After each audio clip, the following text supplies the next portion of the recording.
Hello everyone. So in this video we will see the chapter of the coordination compound. In last video we will cover the chapters of regarding electrochemistry, chemical kinetics, solution, D and F block elements. So this video is regarding about discussion of the coordination compound. So सबसे पहले इसके objectives देख लेते हैं, क्या क्या discuss करेंगे हम इसके अंदर।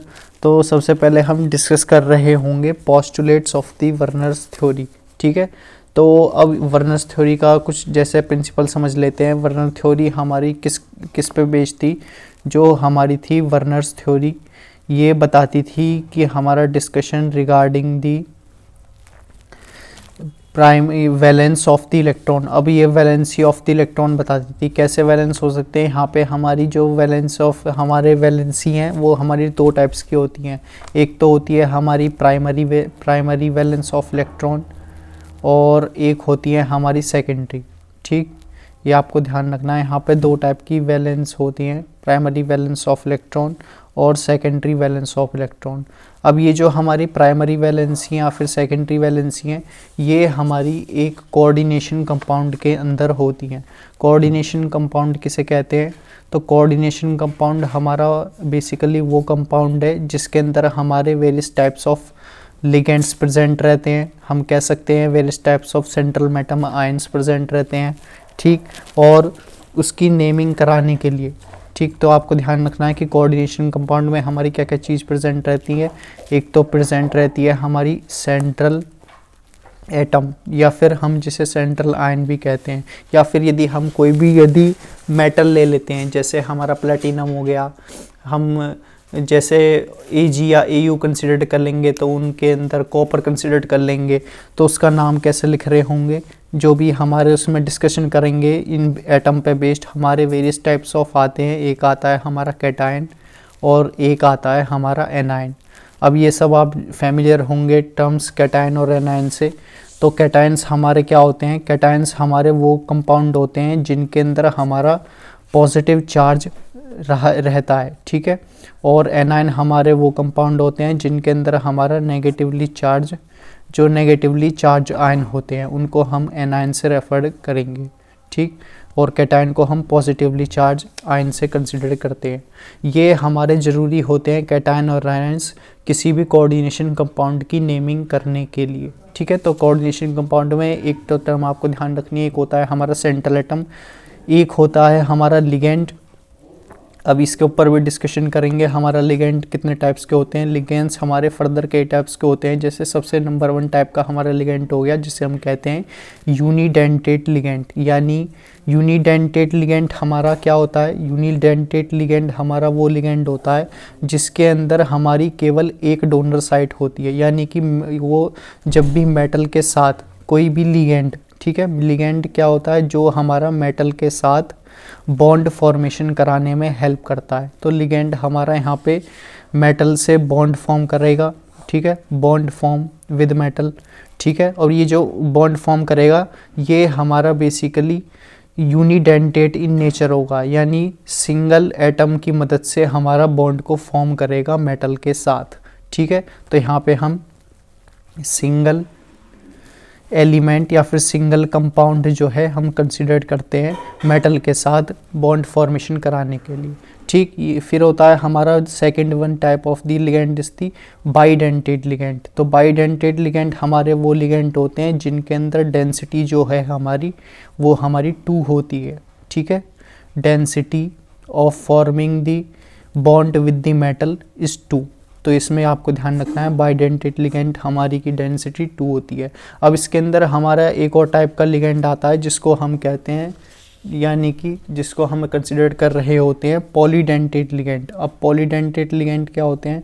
पॉलीडेंटेट लिगेंड हमारे वो लिगेंड्स होते हैं जो कि हमारे जिनके अंदर हमारी various types of density present रहती है, यानी जिनके अंदर भी डेंसिटी 2 या 2 से ज़्यादा प्रेजेंट रहेगी। देखो 2 प्रेजेंट रहेगी तो वो हमारी बेसिकली रेफर्ड करेगी बाइडेंटेड लिगेंड से, लेकिन पॉलीडेंटेड लिगेंड में ऐसा कंडीशन है कि यहाँ पे हमारी जो डेंसिटी है वो हमारी 2 मोर देन 2 होनी चाहिए। तो जब भी हमारी डेंसिटी मोर देन 2 होगी तब जो हमारा कोऑर्डिनेशन बॉन्ड फॉर्म हो रहा होगा लिगेंड के साथ वो हमारा पिक्चर में आएगा और उसका नेम हो जाएगा पॉलीडेंटेड लिगेंड। ठीक है, now the last one comes to the picture of the ligand is about the ambidentate ligand. अब एम्बीडेंटेड लिगेंड क्या होते हैं ये हमारे, ठीक है, पॉलीडेंटेड लिगेंड के बाद आते हैं हमारे, इनको हम स्पेशल टाइप ऑफ कैटेगरी में कंसिडर करते हैं एम्बीडेंटेड लिगेंड को। इनके अंदर खास बात क्या है, इनके अंदर खास बात ये है, जैसे हम इसका बेस्ट एग्जांपल है समझने के लिए, यदि हम कंसिडर करें SCN, ठीक है, तो ये आप जानते होंगे ये सल्फ़र है और ये हमारा साइनाइड होता है, ठीक। और सिमिलरली इसके सिमिलर कंपाउंड होता है एक NCS, ठीक है। तो अब यहाँ पे जो बात करनी है वो ये है कि यहाँ पे यानी कि ये जो हमारा SCN है जिसको हम थायोसल्फेट आयन के नाम से जानते हैं, ठीक है, और यहाँ पे जो NCS है जो कि हमारा बेसिकली नाइट्रेटो आयन के नाम से जानते हैं, नाइट्रेटो सल्फेट नाम के नाम से जानते हैं। तो ये जो हमारे बॉन्ड फॉर्मेशन करेगा वो कैसे फॉर्म करेगा, तो ये मैंने आपको बता दिया। लिगेंड हमारा रिस्पॉन्सिबल होता है फॉर्मेशन कराने के लिए मेटल के साथ बॉन्ड। तो जो भी लिगेंड हमारा मेटल के साथ बॉन्ड फॉर्म करेगा वो हमारा कोऑर्डिनेशन कंपाउंड एंटिटी के अंदर आ रहा होगा। अब यहाँ पे 2 तरीके होते हैं एम्बीडेंटेड लिगेंड के अंदर बॉन्ड फॉर्म करने के। पहला है कि SCN कंसिडर करें तो यहाँ पे जो बॉन्ड फॉर्म होगा वो स्टार्ट होगा SCN के अंदर, bond formation start with S यानी कि सल्फ़र के साथ, ठीक है। और यहाँ पे सेकंड में NCS में हमारा जो बॉन्ड फॉर्मेशन स्टार्ट होगा वो नाइट्रोजन के साथ होगा, bond formation start with N, ठीक। तो ये आपको ध्यान रखना है। और इसका एक और एग्जांपल है, जैसे कि एम्बीडेंटेड लिगेंड के अंदर हम ले लेते हैं ऑक्सीलेटो। अब ऑक्सीलेटो के अंदर हम जानते हैं कि C2O4 होते हैं, ठीक है, तो C2O4 -2। अब ये -2 क्या है ये भी हम कंसिडर करेंगे, ठीक है। -2 हमारी बेसिकली चार्ज को रिप्रेजेंट करता है, ठीक है। C2O4 के ऊपर हमारा बेसिकली चार्ज, या फिर हम उसको सिंपली टर्म में आपने पढ़ा होगा रेडॉक्स रिएक्शन के अंदर, चार्ज यहाँ पे हम नहीं कह सकते, यहाँ पे हम जो उसकी टर्म में गिवन वो हो जाएगी हमारी particular coordination number. Coordination compound में कंसिडर करेंगे हम कोऑर्डिनेशन नंबर से। और रिडॉक्स रिएक्शन में हम क्या कंसिडर करते थे, रिडॉक्स रिएक्शन में हम किसी भी मेटल के ऊपर या फिर किसी भी कंपाउंड के ऊपर चार्ज आ जाता था तो उसको हम कंसिडर कर रहे होते थे ऑक्सीडेशन स्टेट से, ठीक है। तो यहाँ पे हमारी जो सबसे पहले है सेंट्रल मेटल आयन, फिर है हमारा लिगेंड, लिगेंड के बाद है हमारा कोऑर्डिनेशन नंबर। अब कोऑर्डिनेशन नंबर हमारा कैसे फॉर्म्ड होता है, कोऑर्डिनेशन नंबर हमारा फॉर्म्ड हो रहा होता है with the helps of the how many types of the anions present in the coordination entity, ठीक है। जितने भी टाइप्स ऑफ हमारे एनायंस प्रेजेंट रहेंगे एक पर्टिकुलर कोऑर्डिनेशन एंटिटी में, उतने नंबर हमारे बॉन्ड फॉर्मेशन हो रहे होंगे कोऑर्डिनेशन कंपाउंड के अंदर, ठीक है। इसका जैसे एग्जांपल ले लेते हैं हम कोऑर्डिनेशन नंबर के रिगार्डिंग। यदि हमारा आप देखेंगे कि यदि हम कोऑर्डिनेशन कंपाउंड कंसिडर नहीं करें, एक सिंपल कंपाउंड कंसिडर कर लेते हैं जैसे कि KCl, ठीक है, ये हमारा स्ट्रॉन्ग सॉल्यूशन है। तो यहाँ पे कितने नंबर ऑफ एनायंस प्रेजेंट है, यहाँ पे हमारे Cl के एक एनायन प्रेजेंट है जिसके ऊपर जो चार्ज है Cl के ऊपर जो चार्ज आता है वो हमारा बेसिकली -1 आता है, ठीक है। अब कोऑर्डिनेशन बॉन्ड को अब यहाँ पे मेटल को बॉन्ड फॉर्मेशन कराने के लिए जो हमारा चार्ज प्रेजेंट रहेगा K के ऊपर यानी कि पोटेशियम के ऊपर, वो हमारा प्लस पॉजिटिव चार्ज प्रेजेंट होगा। तो यहाँ पे हमारा K जो है वो हमारा पॉजिटिवली चार्ज्ड हो जाएगा, ठीक है, जिसके कारण मेटल के अंदर बॉन्ड फॉर्मेशन होगा और ये हमारा KCl जो है एज अ वर्क करता है एज ए स्ट्रॉन्ग सॉल्यूशन, ठीक है। तो ऐसे हमारा कोऑर्डिनेशन नंबर जो डिस्कस होगा, तो कोऑर्डिनेशन नंबर हो जाएगा K का यहाँ पे हमारा 1, ठीक है, K इज इक्वल टू 1, और ये हो जाएगा इसका कोऑर्डिनेशन नंबर, यानी कितने नंबर ऑफ एनायंस हमारे सॉल्व होंगे एक पर्टिकुलर सॉल्यूशन के अंदर, उतने नंबर ऑफ हमारा कोऑर्डिनेशन नंबर अराइज होगा, उसकी टर्म अराइज हो रही होगी। ठीक है, तो ये था रिगार्डिंग कुछ हमारा टर्म्स। अब बात कर रहे थे हम ऑब्जेक्टिव की, तो पहला इसके अंदर ऑब्जेक्टिव आता है postulates of the Werner theory. तो वर्नर थ्योरी मैंने आपको समझा दिया। वर्नर थ्योरी हमारा डिस्कस करता है प्राइमरी वैलेंसी पे और सेकेंडरी वैलेंसी पे, इसको समझेंगे हम। फिर हमने डिस्कस की थी टर्म कोऑर्डिनेशन एंटिटी, ये मैंने आपसे नहीं बताया है। तो कोऑर्डिनेशन एंटिटी क्या होती है, यदि हमारा कोई कंपाउंड ले लेते हैं हम पोटेशियम हेक्सासाइनाइड, ठीक है, तो ये हो जाएगा पोटेशियम हेक्सासाइनाइड को ये हम नेमिंग पढ़ेंगे आपको। अभी आपको ध्यान रखना है कि कोई भी हमारा कंपाउंड, जैसे कि हमारा K4FeCN6 है, ठीक है, ये हमारा पोटेशियम हेक्सासाइनाइड है, ठीक है, K4FeCN6। अब इसके अंदर कोऑर्डिनेशन एंटिटी क्या होती है, तो कोऑर्डिनेशन एंटिटी होती है यानी कि हमारे बेसिकली यानी कि एक स्क्वायर ब्रैकेट के अंदर कितने नंबर्स ऑफ हमारे कोऑर्डिनेट बॉन्ड फॉर्मेशन हो रहे होंगे डिफरेंट, या तो वो लिगेंड भी हो सकते हैं आपस अपने, यानी लिगेंड के बीच में हमारे बॉन्ड फॉर्मेशन हो सकते हैं, मेटल के बीच में हमारे बॉन्ड फॉर्मेशन हो सकते हैं, मेटल और लिगेंड के बीच में हमारे बॉन्ड फॉर्मेशन हो सकते हैं।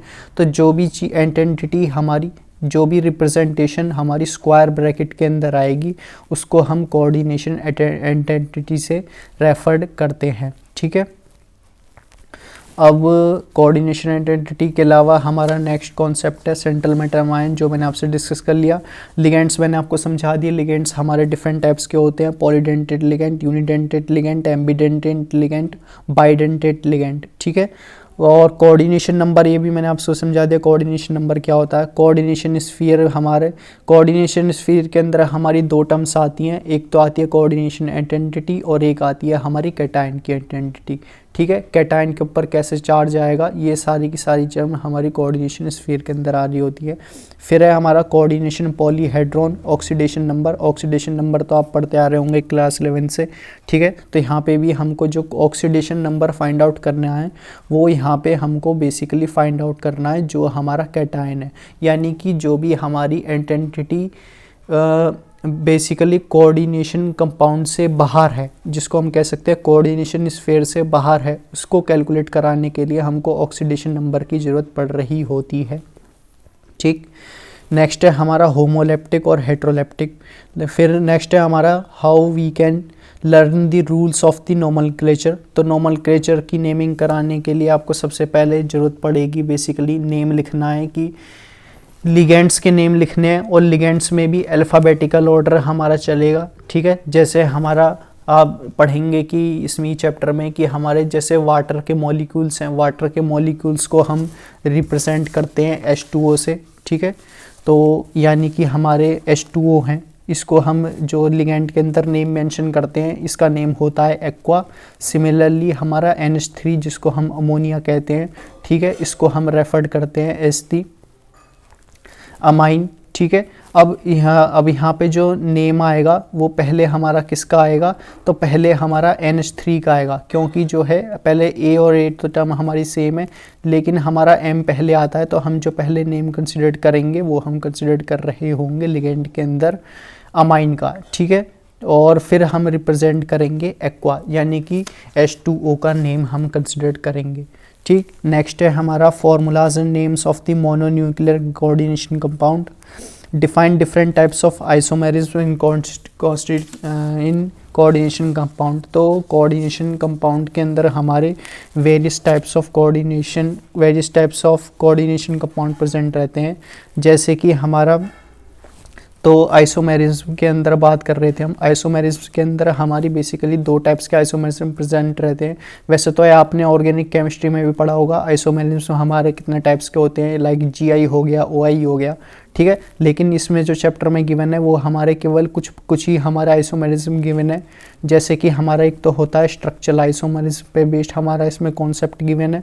ठीक है, स्ट्रक्चरल आइसोमेरिज्म हमारा ये फर्दर डिवाइड कर रखा है कि यानी कि इसमें के अंदर हमारी टर्म्स आ रही होंगी GI OI। ठीक है, जियो आइसोमर्स और ऑप्टिकल आइसोमर्स। फिर नेक्स्ट है हमारा स्टीरियो आइसोमर्स। ठीक है, स्टीरियो आइसोमर्स के अंदर हमारे कुछ टर्म्स आएंगी, जैसे कि हमारे हो गया हाइड्रो आइसोमर्स, और हम कह सकते हैं यानी कि जो तो स्ट्रक्चरल आइसोमर्स तो वो आइसोमर्स होते हैं जो कि जिसके अंदर हमारी केमिकल कंपाउंड तो सेम रहता है, लेकिन डिफरेंस तब जनरेट होता है वो हमारा स्ट्रक्चर के अंदर जनरेट हो रहा होता है। यानी कि इसके अंदर हमारी वेरियस पोजीशंस आ सकती हैं, जैसे कि हमारे सिस पोजीशन हो गई और ट्रांस पोजीशन हो गई। ठीक है, ये भी से आप टर्म फैमिलियर होंगे कि सिस पोजीशन हमारी कब अराइज होती है, ट्रांस पोजीशन कब अराइज होती है। तो सिस पोजीशन हमारी किसी भी आइसोमेरिज्म के अंदर तब अराइज होती है जब भी हमारे बॉन्ड्स जो हैं मेटल या लिगेंड ले सकते हैं। ठीक है, तो आप देखेंगे ये हमारा कोई मेटल है और हमारे इसके साथ वेरियस लिगेंड फॉर्मेशन कर रहे हैं, ये हमारा L है। सिमिलरली हम एक sp3 कंसिडर कर लेते हैं। ठीक है, sp3 होता है हमारा जो टेट्राहेड्रल। ठीक है, तो ये हम हो जाएगा S P1 P2 P3। ठीक है, तो यहाँ पे हमारे लिगेंड्स हैं और यहाँ पे हमारा मेटल है। तो इसके अंदर जैसे दो मेटल हैं, दो मेटल यदि हेलोजन ले लेते हैं यहाँ पे हम लिगेंड के अलावा, जिनको हम रिप्रेजेंट करेंगे X से। ठीक है, तो दो मेटल हमारे X के प्रेजेंट है। अब देखेंगे ये जो हमारे X हैं ये हमारे अपोजिट पोजीशंस पे लगे हुए हैं। ठीक है, तो ये हमको कंसिडरेशन कराने के रिस्पॉन्सिबल होंगे कि ये हमारे ट्रांस पोजीशन पे लगे हुए हैं, तो ये हो जाएगी हमारी ट्रांस पोजीशन। और यदि सिमिलर मेटल के अंदर हमारे लिगेंड्स की पोजीशन X एडजेसेंट साइड पर है, यानी कि X मेटल यहाँ पे और X मेटल यहाँ पे है, हेलोजन सॉरी। ठीक है, और लिगेंड्स हमारे लगे हुए हैं यहाँ पे, और तो तब ये जो पोजीशन आएगी आप देख सकते हैं ये जो दो हेलोजन्स हैं ये हमारे एडजेसेंट पोजीशन पे हैं, यानी कि पास लगे हुए हैं। ठीक है, तो तब हमारी जो पोजीशन अराइज्ड होगी वो हमारी सिस पोजीशन अराइज्ड हो रही होगी। ठीक है, तो यही है कॉन्सेप्ट आइसोमेरिज्म का, इतना सही। ठीक है, फिर नेक्स्ट है हमारा understand the nature of the bonding in coordination compound in valence band theory and crystal field theory.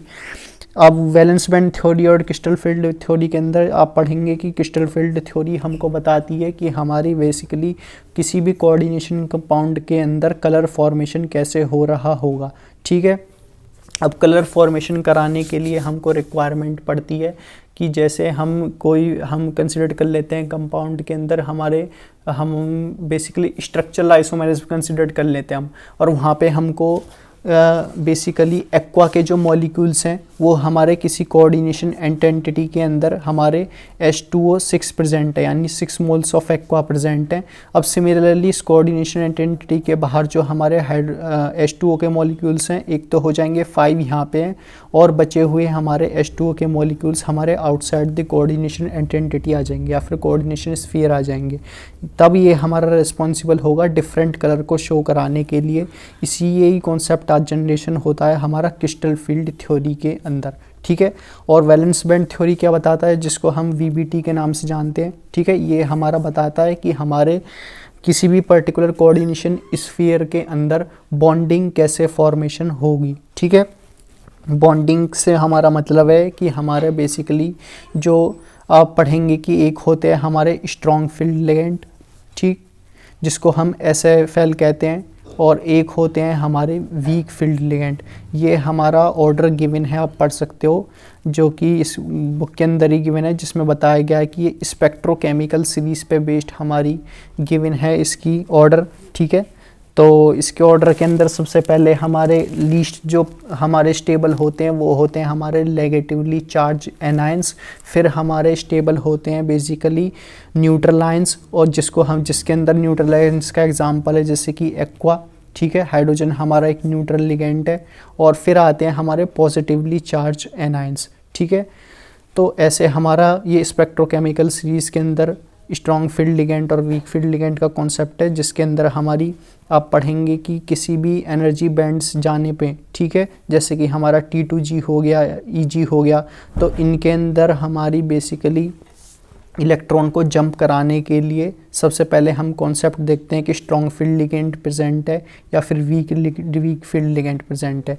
ठीक है, यदि स्ट्रॉन्ग फील्ड लिगेंड प्रेजेंट है तब हमारी बेसिकली एक ऑर्बिटल के अंदर पेयरिंग इजीली हो जाएगी, और वीक फील्ड लिगेंड प्रेजेंट है तब हमारी जो पेयरिंग है और किसी भी ऑर्बिटल के अंदर वो पेयरिंग इजीली नहीं हो पा रही होगी। ठीक। और लास्ट कॉन्सेप्ट है हमारा appreciate the importance and application of coordination compound in our day to day life, ठीक है।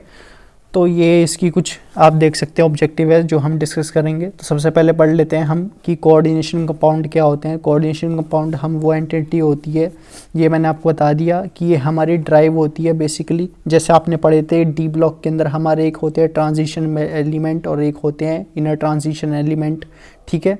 उसी पे बेस्ड हमारे ये हैं कोऑर्डिनेशन कंपाउंड। तो जो भी कंपाउंड हमारे कॉम्प्लेक्स कंपाउंड होते हैं, यानी कि जिनके अंदर हमारा मेटल का जो एटम है वो हमारा एनायन के साथ या फिर न्यूट्रल मॉलिक्यूल्स के साथ जो बॉन्डिंग फॉर्मेशन करता है with the help of the share of electron, वो हमारा वेरी हार्ड बॉन्डिंग प्रेजेंट रहती है। और large number of complex compound present रहते हैं ट्रांजिशन एलिमेंट के अंदर, तब जो हमारे कंपाउंड फॉर्मेशन होते हैं with the help of the transition metals, वो हमारे कोऑर्डिनेशन कंपाउंड फॉर्म्ड होते हैं। और ट्रांजिशन मेटल्स मैंने आपको पढ़ाया था, ट्रांजिशन मेटल्स हमारे वो मेटल्स होते हैं डी ब्लॉक के अंदर बेसिकली जो कि हमारे रेस्पॉन्सिबल होते हैं कि कोई भी पर्टिकुलर यदि हमारा half filled D configuration present है, हाफ फिल्ड यानी कि डी ऑर्बिटल के अंदर यदि हमारा कॉन्फ़िगरेशन प्रेजेंट है D1 से 9 के अंदर, तब हमारी जो बेसिकली फॉर्मेशन होगी वो हमारी ट्रांजिशन एलिमेंट की प्रेजेंट होगी, ठीक है। और इसका एक जैसे कि मैंने एक्सेप्शन भी डिस्कस किया था, जो जिंक है, जिंक जो है हमारा ट्रांजिशन एलिमेंट नहीं है क्योंकि इसके अंदर जो इलेक्ट्रॉन होते हैं वो होते हैं 3d10 4s2। आप देखेंगे तो हमारी d ऑर्बिटल भी कम्प्लीटली फिल्ड है और s ऑर्बिटल भी कम्प्लीटली फिल्ड है। यदि ये ऑक्सीडेशन स्टेट में भी चला जाता है जिंक +2 में, और ये भी मैंने डिस्कस किया था कॉन्सेप्ट कि जिंक +2 हमारा कब स्टेबल होता है। जिंक +2 जो मोस्ट स्टेबल होता है वो केवल +2 ऑक्सीडेशन स्टेट के अंदर ही हमारा स्टेबल हो रहा होता है। जिंक जो है हमारा और जो कंपाउंड है यानी कि +3 oxidation state +4 oxidation state show नहीं करता है, ठीक है। अब यदि ये +2 में है तो ये यानी कि s के ऑर्बिटल के अंदर हमारे जो इलेक्ट्रॉन है वो कम्प्लीटली कैसे हो जाएंगे, खाली हो जाएंगे, वैकेंट हो जाएंगे। तो हमारी ऑर्बिटल बचेगी 3d10, लेकिन अब भी जो हमारी 3d10 है और ये हमारी कम्प्लीटली फिल्ड है। That's why it is not show the nature of the transition metals, ठीक है। तो ट्रांजिशन मेटल्स जो का कॉन्सेप्ट सिर्फ इतना सही है, आपको ध्यान रखना है। ट्रांजिशन मेटल्स हमारे वो मेटल्स होते हैं जिनके अंदर डी ऑर्बिटल्स के अंदर हम बेसिकली हमको रिक्वायरमेंट होती है 1 to 9 के अंदर, ठीक है। और ट्रांजिशन एलिमेंट्स के अंदर आप देखेंगे तो हम जैसे हाफ ऑर्बिटल है, हाफ फिल्ड ऑर्बिटल है डी की, तो वो भी हमारे बेसिकली नहीं शो करते हैं हाफ फिल्ड डी ऑर्बिटल के अंदर जो है ट्रांजिशन एलिमेंट्स, ठीक है। अब वर्नर थ्योरी डिस्कस कर लेते हैं यहाँ पे विद था रिगार्डिंग हमारा डी ब्लॉक। यहाँ पे हमने डिस्कस कर लिया कोऑर्डिनेशन कंपाउंड जो है, कोऑर्डिनेशन कंपाउंड बॉन्ड फॉर्मेशन तब करते हैं जब हमारे ट्रांजिशन एलिमेंट्स प्रेजेंट रहते हैं, उनके अंदर कॉम्प्लेक्स कंपाउंड होना चाहिए ताकि मेटल और मॉलिक्यूल्स के बीच में जो बॉन्डिंग है वो हमारी स्ट्रॉन्ग हो with the help of the sharing of the electrons, ठीक है। अब बात कर लेते हैं वर्नर्स थ्योरी की। वर्नर थ्योरी जैसा कि मैंने आपको बताया था बेस्ड होती है प्राइमरी वैलेंस पे और सेकेंडरी वैलेंस पे। तो वर्नर थ्योरी ने कॉन्सेप्ट दिया था प्राइमरी वैलेंसी का और सेकेंडरी वैलेंसी का मेटल आयन के लिए। बाइनरी कंपाउंड सचेस, अब यहाँ पे कुछ कंपाउंड दिए गए हैं जैसे कि मेंशन है CrCl3, ठीक है। CrCl3 हमारा मेंशन है, तो इसके अंदर हमारा कैसे फॉर्मेशन होगा और क्या इसकी प्राइमरी वैलेंसी होगी। तो प्राइमरी वैलेंसी को कैलकुलेट करने के लिए आप देखेंगे कितने नंबर ऑफ एनायंस प्रेजेंट है। एनायन यहाँ पे हमको रिप्रेजेंट कर रहा है क्लोरीन से, इसके ऊपर चार्ज होता है -1, तो -1 × 3 हो जाएगी इसकी बेसिकली -3, ठीक है। अब कैटायंस जो है एनायन को बैलेंस करेगा मेटल बॉन्ड फॉर्मेशन कराने के लिए, ये बैलेंस करेगा, तो यहाँ पे हमारी जो प्राइमरी वैलेंसी हो जाएगी इस पर्टिकुलर कंपाउंड की वो हो जाएगी +3, ठीक है। क्योंकि जो है यहाँ पे एनायंस के मॉलिक्यूल्स हमारे क्लोरीन है, क्लोरीन के ऊपर चार्ज होता है -1 और यहाँ पे 3 एनायंस प्रेजेंट है, 3 क्लोरीन एटम प्रेजेंट है, तो हमारी प्राइमरी वैलेंसी 3 हो जाएगी। सिमिलरली बात कर लेते हैं COCl2 की, ठीक है, कॉपर क्लोराइड की।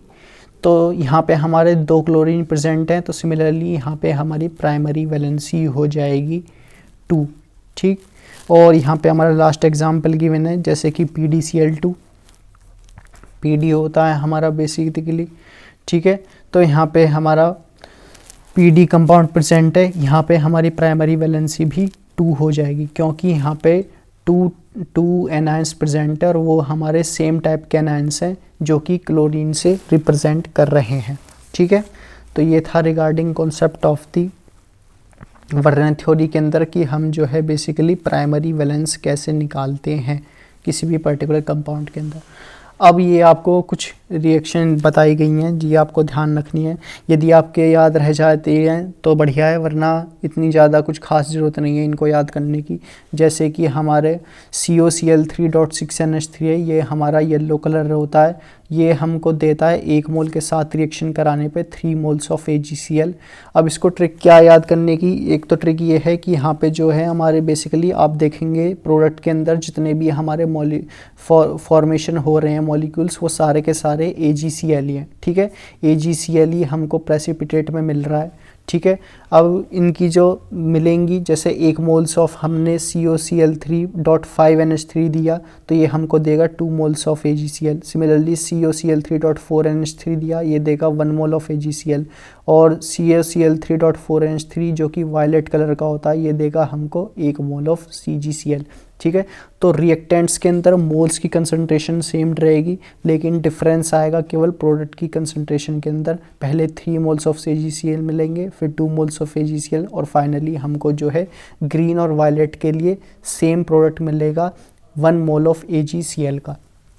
ठीक, अब वर्नर की बात कर लेते हैं। सेकेंडरी वैलेंसी किस पे बेस्ड है, तो सेकेंडरी वैलेंसी हमारी वर्नर ने प्रपोज की थी, जो कि बेस्ड है हमारी बेसिकली किसी भी मेटल आयन से, कि हमारी जो है नंबर ऑफ ग्रुप्स कैसे बॉन्ड होते हैं इसके अंदर। जैसे कि सेकेंडरी वैलेंसी के एग्जांपल्स गिवन है, आप देख सकते हैं। यानी कि जैसे कि येलो कलर है, ये हमारा फॉर्मूला है CONH3 3Cl-। ठीक है, ये येलो कलर का होता है। ये कहाँ से लिखा हमने, ये बेसिकली ये जो फॉर्मूला था हमारा COCl3.6NH3, आप देखेंगे तो यहाँ पे हमने एक कोऑर्डिनेशन स्फीयर डाल दिया है। कोऑर्डिनेशन स्फीयर के अंदर हमारा कैटायन है, लिगेंड है, और जो एनायन है वो हमने बाहर रखा है। ठीक है, अब ये हमारा बेसिकली फॉर्मूला है, और ये सॉल्यूशन के अंदर जो कंडक्टिविटी को दर्शाता है, ये हमारी 1:3 इलेक्ट्रोलाइट की कंडक्टिविटी बताएगा। ठीक है, तो इसमें आपको ये याद रखना है कि जैसे कि हमारा बेसिकली जो कॉन्सेप्ट निकल करके आता है वो ये है सिर्फ कि COCl3.6NH3 जो है, इसको जब हम रिप्रेजेंट करेंगे कोऑर्डिनेशन स्फीयर के अंदर। ठीक है, तो वो कैसे रिप्रेजेंट करेंगे, तो सबसे पहले लिखेंगे हम कैटायन। ठीक है, फिर हम लिखेंगे लिगेंड्स। अब लिगेंड्स हमारे हैं NH3, और ये कितने हमारे लिगेंड्स प्रेजेंट है, ये हमारे 6 लिगेंड्स प्रेजेंट, तो ये हो जाएगा 6, और ये आ जाएगा पर्टिकुलर कोऑर्डिनेशन स्फीयर के अंदर।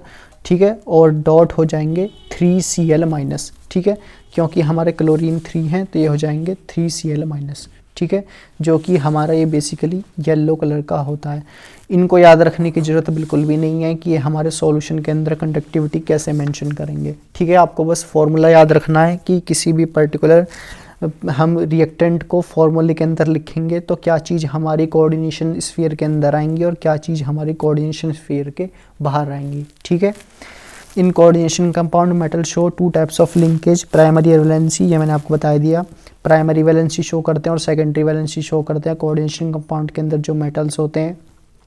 Primary valency are normally ionizable and satisfy with negative ions.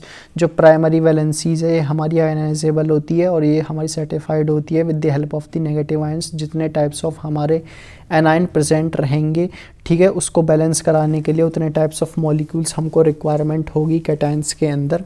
ठीक है, ताकि हमारा मेटल और लिगेंड के बीच में बॉन्ड फॉर्मेशन हो, उसको हम रिप्रेजेंट करते हैं प्राइमरी वैलेंसी से। नेक्स्ट है हमारा कॉन्सेप्ट सेकेंडरी वैलेंसी का। ये हमारी नॉन आयनाइजेबल होती है। इसके अंदर हमारे न्यूट्रल मॉलिक्यूल्स आते हैं। अब न्यूट्रल मॉलिक्यूल्स क्या होते हैं, न्यूट्रल मॉलिक्यूल्स ऐसे मॉलिक्यूल्स होते हैं जिनके ऊपर हमारा चार्ज प्रेजेंट नहीं होता। ठीक है, चार्ज से हमारा मतलब है ना तो वो कैटायनिक होते और ना ही वो एनायनिक होते। ठीक, the species within the square bracket are coordination entities और कॉम्प्लेक्सेस। ये मैंने आपको बता दिया, जो भी हमारी स्पीसीज है जैसे कि CONH3 होल 6 है, ये कोऑर्डिनेशन इस यानी कि स्क्वायर ब्रैकेट के अंदर जो है ये हमको रिप्रेजेंट करेगी कोऑर्डिनेशन एंटिटी से या फिर कोऑर्डिनेशन स्फीयर से या फिर कॉम्प्लेक्स से। And the ions outside the square bracket are counter ions, जैसे कि यहाँ पे 3Cl माइनस हैं, ये हो जाएंगे हमारे बेसिकली काउंटर आयंस। ठीक है, काउंटर आयंस हमारे जनरली तो वैसे एनायन ही होते हैं, लेकिन कुछ केसेस में हमारे कैटायंस भी हो सकते हैं। जैसे कि मैंने आपको एग्जांपल डिस्कस किया था K4FeCN6 का, वहाँ पे जो काउंटर आयंस था वो हमारा पोटेशियम रहेगा। ठीक, अब यहाँ और क्या दे रखा है, यहाँ पे बताया गया है कि ये जो इस पोस्टुलेट के अंदर डिस्कस किया गया था और octahedral, tetrahedral, square planar geometrical shapes. ठीक है, तो ये आप पढ़ेंगे कि ऑक्टाहेड्रल हमारी किस हाइब्रिडाइजेशन पे आती है, बेसिकली टेट्राहेड्रल आती है हमारी sp3 पे। ठीक है, और स्क्वायर प्लेनर भी हमारी बेसिकली हाइब्रिडाइजेशन जिसके अंदर हमारी sp3 होती है वो भी हमारा स्क्वायर प्लेनर ही शो करता है। तो ये ज्योमेट्री की शेप्स आप पढ़ेंगे, इसको अभी इतनी टेंशन लेने की ज़रूरत नहीं है। सिमिलरली आपको ये केवल ये याद रखना है कि जिस भी हमारे कोऑर्डिनेशन एंटिटी के अंदर जैसे कि यहाँ पे हमारे 6 मोल्स ऑफ अमोनिया प्रेजेंट है, तो ये हो जाएगी हमारी ऑक्टाहेड्रल। ठीक है, और कौन सी ऑक्टाहेड्रल होगी, और जैसे कि यहाँ पे बात की गई है कि 5 यहाँ पे आप देखेंगे 5 जो है हमारे अमोनिया है, 5 मोल्स ऑफ अमोनिया है और 1 हमारा क्लोरीन है, तो 5 + 1 6, ये भी हमारी ऑक्टाहेड्रल है। यहाँ पे 2 क्लोरीन दिए गए हैं और 4 अमोनिया दिए गए हैं, तो 4 + 2 ये भी हमारे 6 यानी कि ऑक्टाहेड्रल एंटिटीज़ है।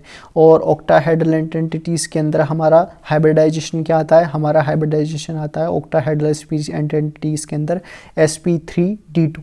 ठीक, तो या फिर d2sp3। ठीक, और ये आप देखेंगे NiCO4 ये हमारी टेट्राहेड्रल है, क्योंकि 4 ही यहाँ पे हमारे बेसिकली प्रेजेंट है। क्लोराइड के 4 मोल्स प्रेजेंट है, तो ये भी हमारी टेट्राहेड्रल है और इसके अंदर हाइब्रिडाइजेशन आता है हमारा sp3। ठीक,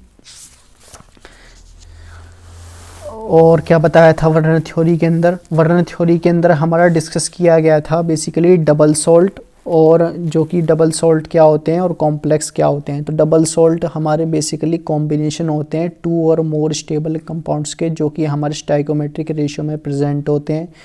ठीक है, और डबल सॉल्ट हमारे का एग्जांपल है जैसे कि मोहर सॉल्ट हो गया, ठीक है, कार्नेलाइट हो गया, ये हमारे पोटेशियम हो गया, ये सारे एग्जांपल हैं हमारे डबल सॉल्ट के अंदर।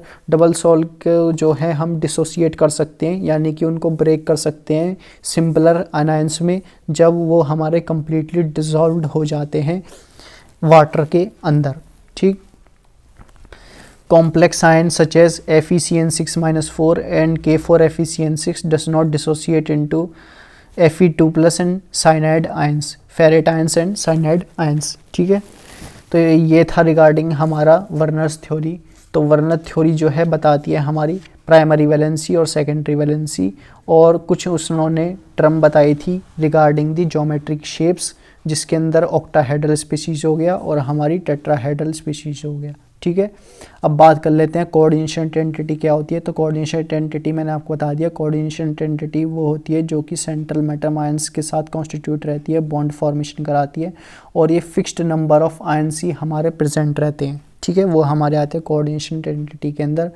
सेंट्रल एटम क्या होता है, सेंट्रल आयन क्या होता है। सेंट्रल आयंस हमारे बेसिकली वो एटम होते हैं जो कि फिक्स्ड नंबर ऑफ आयंस और ग्रुप टू ज्योमेट्रिक अरेंजमेंट, किसी भी ज्योमेट्रिक के अरेंजमेंट में फिक्स्ड नंबर ऑफ प्रेजेंट रहते हैं। जैसे कि आप देखेंगे हमारा एग्जांपल है NiCl होल ट्वाइस H2O4। तो यहाँ पे हमारे फोर्थ कोऑर्डिनेशन एंटिटी के अंदर जो हमारी सेंट्रल एटम है वो हो जाएगी निकल, बिकॉज यहाँ पे जो बाकी जो और चीज़ हैं वो सारी वेरी कर रही हैं, जैसे कि क्लोराइड है वो 2 है और जो एक्वा है वो हमारा 4 है। ठीक है, लेकिन जो वेरी नहीं कर रहा है वो है यहाँ पे निकल, तो ये हो जाएगा हमारा बेसिकली सेंट्रल एटम या फिर सेंट्रल आयन। ठीक है, और यहाँ पे FeCN6 होल 3 के अंदर हमारे साइनाइड के आयंस जो हैं ये वेरी कर रहे हैं, लेकिन फेरेट जो है आयरन, इसके आयंस हमारे वेरी नहीं कर रहे हैं, और ये हमारा बेसिकली +3 का चार्ज है। अब ये +3 का चार्ज कैसे आया, ये कॉन्सेप्ट आता है ऑक्सीडेशन नंबर से। वैसे तो मैं आपको बाद में समझा दूंगा, लेकिन फ़िलहाल के लिए आप केवल इतना समझ सकते हैं ये हमारा चार्ज आया है, जैसे कि हमने कंसिडर किया FeCN6 होल थ्राइस और 3+। तो यहाँ पे हमने बेसिकली ऑक्सीडेशन स्टेट कैलकुलेट की है। और ऑक्सीडेशन स्टेट कैसे कैलकुलेट की होती है, इसका सिर्फ इतना सा कॉन्सेप्ट है, जिसकी भी ऑक्सीडेशन स्टेट हमको कैलकुलेट करनी है उसको हम कंसिडर कर लेंगे पहले x, और CN के ऊपर जो चार्ज होता है वो ये हमारा ऐसे एक्ट करता है as the unidentate ligand, charge होता है -1, तो ये हो जाएगा -6 = 3। तो सिमिलरली 6 उधर जाएगा तो ये बन जाएगा हमारा बेसिकली 3 पॉजिटिव है हमारा, ठीक है। तो 3 पॉजिटिव है हमारा, तो चार्ज आएगा 3 माइनस है, वही मैं सोच रहा हूँ 3 माइनस है, तब जो चार्ज आएगा वो हमारा बेसिकली आ जाएगा +3। यदि यहाँ पे 3 पॉजिटिव होता तब हमारा चार्ज आता x का 9, क्यों 6 + 3 9 हो जाएगा, जो कि हमारा अनस्टेबल होता है, ठीक है। तो ये फॉर्मेशन नहीं होगा, ये मैंने गलत लिख लिया था। यहाँ पर जो चार्ज है वो हमारा 3 माइनस ही है, ठीक है। तो 3 माइनस है, तो यहाँ पे जो चार्ज आएगा वो आएगा हमारा Fe3+ का, ठीक। और आप देख लेते हैं, जैसे कि एक और कंसिडर कर लेते हैं, जैसे कि हमारा nickel Cl2 H2O4 H2O whole 4 है, ये हमारा कोऑर्डिनेशन स्फीयर के अंदर है। निकिल की वैलेंसी निकालनी है हमको, निकिल की ऑक्सीडेशन स्टेट निकालनी है, तो ये हो जाएगी x -2, क्योंकि क्लोरीन के ऊपर चार्ज होता है -1, 2 है तो ये -2 हो जाएगा। और यहाँ पे प्लस H2O के ऊपर जो चार्ज होता है, क्योंकि ये हमारा आप पढ़ेंगे आगे चल के कैसा होता है, कैसा लिगेंड है, ये हमारा न्यूट्रल लिगेंड है, ठीक है। तो इसके ऊपर चार्ज होता है 0, 4 है तो ये भी हमारा 0 ही बनेगा, तो ये हो जाएगा x -2 + 0 = 0। तो फाइनली जो x की वैल्यू आएगी वो आएगी +2, यानी कि जो चार्ज प्रेजेंट होगा निकिल के ऊपर वो हमारा +2 के अंदर प्रेजेंट होगा, यानी कि निकिल की ऑक्सीडेशन स्टेट हो जाएगी +2। ऐसे हम कैलकुलेट करते हैं, ठीक।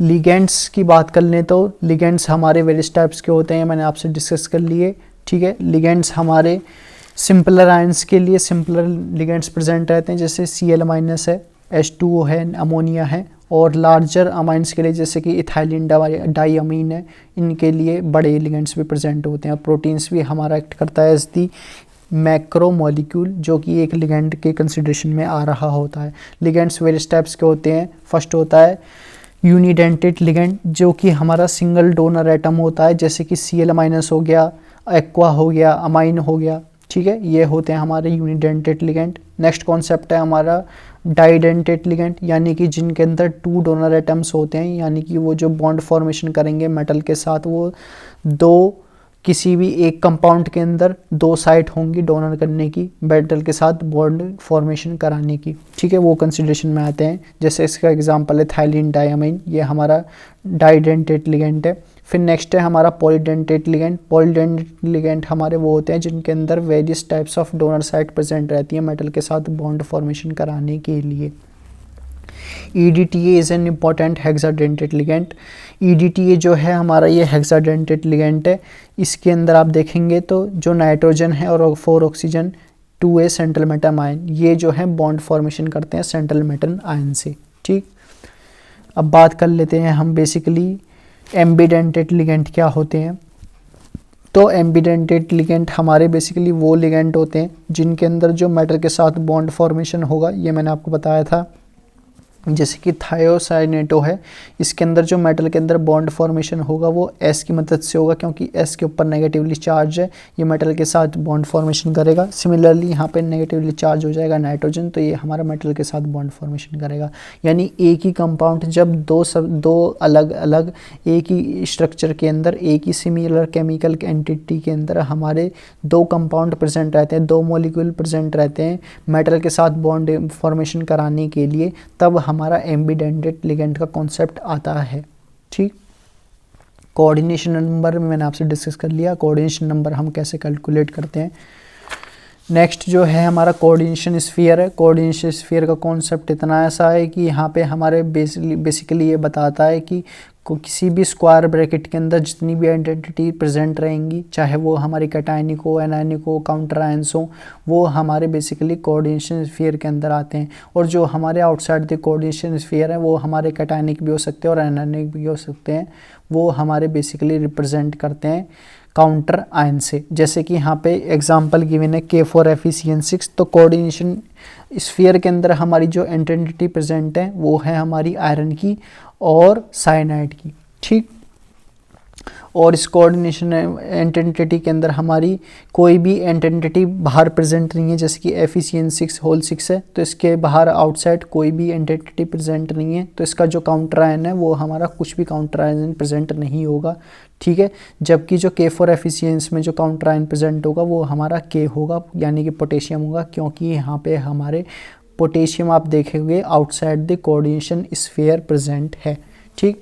नेक्स्ट कॉन्सेप्ट है हमारा कोऑर्डिनेशन पॉलीहेड्रन के बेस्ड। कोऑर्डिनेशन पॉलीहेड्रन पे बेस्ड जो हमारा कॉन्सेप्ट है वो सिर्फ इतना सा है, ये हमको रिप्रेजेंट करता है वेरियस ज्योमेट्रिकल स्ट्रक्चर, जैसे कि हमारा ऑक्टाहेड्रल हो गया, टेट्राहेड्रल हो गया, स्क्वायर प्लेन हो गया, ट्राइगोनल बाइपिरामिडल हो गया, स्क्वायर पिरामिडल हो गया, ठीक है।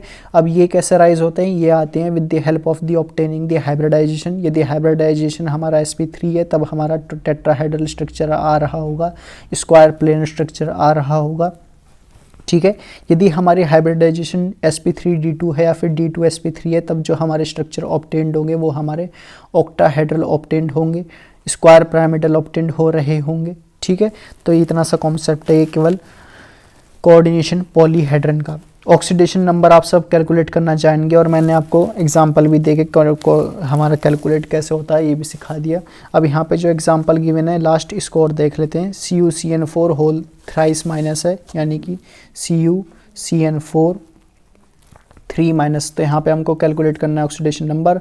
ऑक्सीडेशन नंबर कैलकुलेट करने के लिए इसको हम सपोज कर लेंगे x, CN के ऊपर चार्ज होता है -1, तो 4 टाइम्स हो जाएगा, ये हो जाएगा। और इस एंटिटी को हम लिख देंगे राइट हैंड साइड में, यानी कि -3, हमारा -4 धर जाएगा तो हमारा बना रहा होगा -3 + 4 गिर देगा +1, यानी कि कॉपर के ऊपर जो हमारा ऑक्सीडेशन स्टेट आएगा वो हमारा +1 चार्ज आ जाएगा। ये हमको रिप्रेजेंट करेगा कॉपर प्रेजेंट होगा +1 एंटिटी के अंदर, ठीक है। और इसको हम ज़्यादातर रोमन न्यूमरल में लिखते हैं, यानी कि रोमन के रिप्रेजेंटेशन में लिखते हैं। तो रोमन के अंदर रिप्रेजेंटेशन में लिखेंगे तो इसके ऊपर जो हम रिप्रेजेंट करेंगे वो आ जाएगा Cu1, ठीक। बात कर लेते हैं होमोलैप्टिक एंड हेटेरोलैप्टिक कॉन्सेप्ट की। तो होमोलैप्टिक कॉन्सेप्ट हमारे होमोलैप्टिक कॉम्प्लेक्स हमारे वो कॉम्प्लेक्स होते हैं जो कि मेटल के साथ बॉन्ड फॉर्मेशन करते हैं with the help of the one kind of donor groups. यदि एक ही टाइप ऑफ हमारा डोनर ग्रुप प्रेजेंट है और वो मेटल के साथ बॉन्ड फॉर्मेशन कर रहा है तब हमारे होमोलैप्टिक होगा। इसका एग्जांपल गिवन है, जैसे कि यहाँ पे CONH3 होल 6 3+, तो यहाँ पे आप देखेंगे केवल एक ही लिगेंड प्रेजेंट है और वो जो लिगेंड है वो है हमारा अमाइन, ठीक है। तब जो हमारा मेटल के साथ बॉन्ड फॉर्मेशन करेगा ये लिगेंड, ये हमको फाइनली जो कंपाउंड ऑब्टेन करेगा वो हमारा होमोलैप्टिक कंपाउंड ऑब्टेन हो रहा होगा। हेटेरोलैप्टिक कंपाउंड हमारे वो कंपाउंड होते हैं जो मेटल के साथ वेरियस टाइप्स ऑफ लिगेंड हमारे प्रेजेंट रहते हैं, जैसे कि यहाँ पे देख सकते हैं CONH3 होल 4 Cl2 है, तो यहाँ पे हमारे दो आयंस हमारे क्लोराइड के हैं और सिमिलरली 4 आयंस हमारे अमोनिया के हैं। तो यहाँ पे आप देख सकते हैं हमारा जो कॉम्प्लेक्स कंपाउंड फॉर्मेशन होगा वो हो जाएगा हमारा हेटेरोलैप्टिक। अब नेक्स्ट कॉन्सेप्ट देख लेते हैं हम, नोमेनक्लेचर कैसे करते हैं कोऑर्डिनेशन कंपाउंड का। तो सबसे पहले जो है हम सबसे पहले लिख रहे होंगे सेंट्रल मेटल को, सेंट्रल एटम जो प्रेजेंट होता है कोऑर्डिनेशन स्फीयर के अंदर सबसे पहले हम उसे लिखेंगे। फिर हम जो है रिप्रेजेंट करेंगे लिगेंड्स को। अब लिगेंड्स यहाँ पे आप देखेंगे कि हमारे various types of ligands present हो सकते हैं, यानी कि 2 लिगेंड प्रेजेंट है या 2 से ज़्यादा लिगेंड प्रेजेंट है, तब हमको जो ऑर्डर फॉलो करना है वो हमें फॉलो करना है अल्फ़ाबेटिकल, ठीक है। जैसे मैंने आपको एग्जाम्पल दे के समझाया था एक्वा और अमाइन का, ठीक है। पहले नेम आएगा अमाइन का, फिर आएगा नेम एक्वा का, ठीक। पॉलीडेंटेड लिगेंड्स के अंदर को हमको अल्फ़ाबेटिकली, पॉलीडेंटेड लिगेंड्स क्या होते हैं ये मैंने आपको समझा दिया। पॉलीडेंटेड लिगेंड्स जो हैं हमको वो लिगेंड्स होते हैं जिनके अंदर वेरियस डोनर एटम्स प्रेजेंट होते हैं मेटल के साथ बॉन्ड फॉर्मेशन कराने के लिए, ठीक है। उसको हम अल्फ़ाबेटिकली लिख रहे होंगे, ठीक है। formula for entire coordination entity whether charge or not is enclosed in the square bracket। जो फॉर्मूला है कम्प्लीटली एंटायर कोऑर्डिनेशन एंटिटी का, वो चाहे चार्ज हो या नहीं हो, यानी कि वो हमारी पॉजिटिवली चार्ज हो या नेगेटिवली चार्ज हो या उसके ऊपर न्यूट्रल एंटिटी भी हो, उसको हम जो है स्क्वायर ब्रैकेट के अंदर मेंशन करते हैं। There should be no space between the ligands and the metal within the coordination sphere. Coordination sphere के अंदर आपको ध्यान रखना है कि लिगेंड्स और मेटल के बीच में स्पेस प्रेजेंट नहीं हो, ठीक है। Charge on cation is balanced by the charge on anion, ठीक है। तो ये मैंने कॉन्सेप्ट आपको समझाया था कोऑर्डिनेशन नंबर के अंदर। कोऑर्डिनेशन नंबर का भी कॉन्सेप्ट सिर्फ इतना सही है, जो चार्ज हमारा एनायन के ऊपर होता है उसको बैलेंस कराने के लिए हमको चार्ज ऑफ कैटायन की रिक्वायरमेंट होती है, ताकि मेटल के साथ लिगेंड का बॉन्ड जो है फॉर्मेशन हो। मेटल के साथ लिगेंड का बॉन्ड फॉर्मेशन होगा तब जो हमको कंपाउंड ऑब्टेंड हो रहा होगा वो हमारा कोऑर्डिनेशन कंपाउंड ऑब्टेंड होगा, ठीक। Naming of the mononuclear compound कैसे करते हैं वो समझ लेते हैं। तो cation is named first in both positively and negatively charge coordination identity, ठीक है। Ligands are named in alphabetical order before the central metal ion. पहले लिगेंड का नेम मेंशन करेंगे सेंट्रल एटम से या सेंट्रल आयन से। Names of the anionic ligand, anionic ligand जितने भी हैं उनके अंदर हम O से रिप्रेजेंट करेंगे, जैसे कि C2O4 ले लेते हैं जो कि होता है ऑक्सीलेट, वो हो जाएगा ऑक्सीलेटो, ठीक है।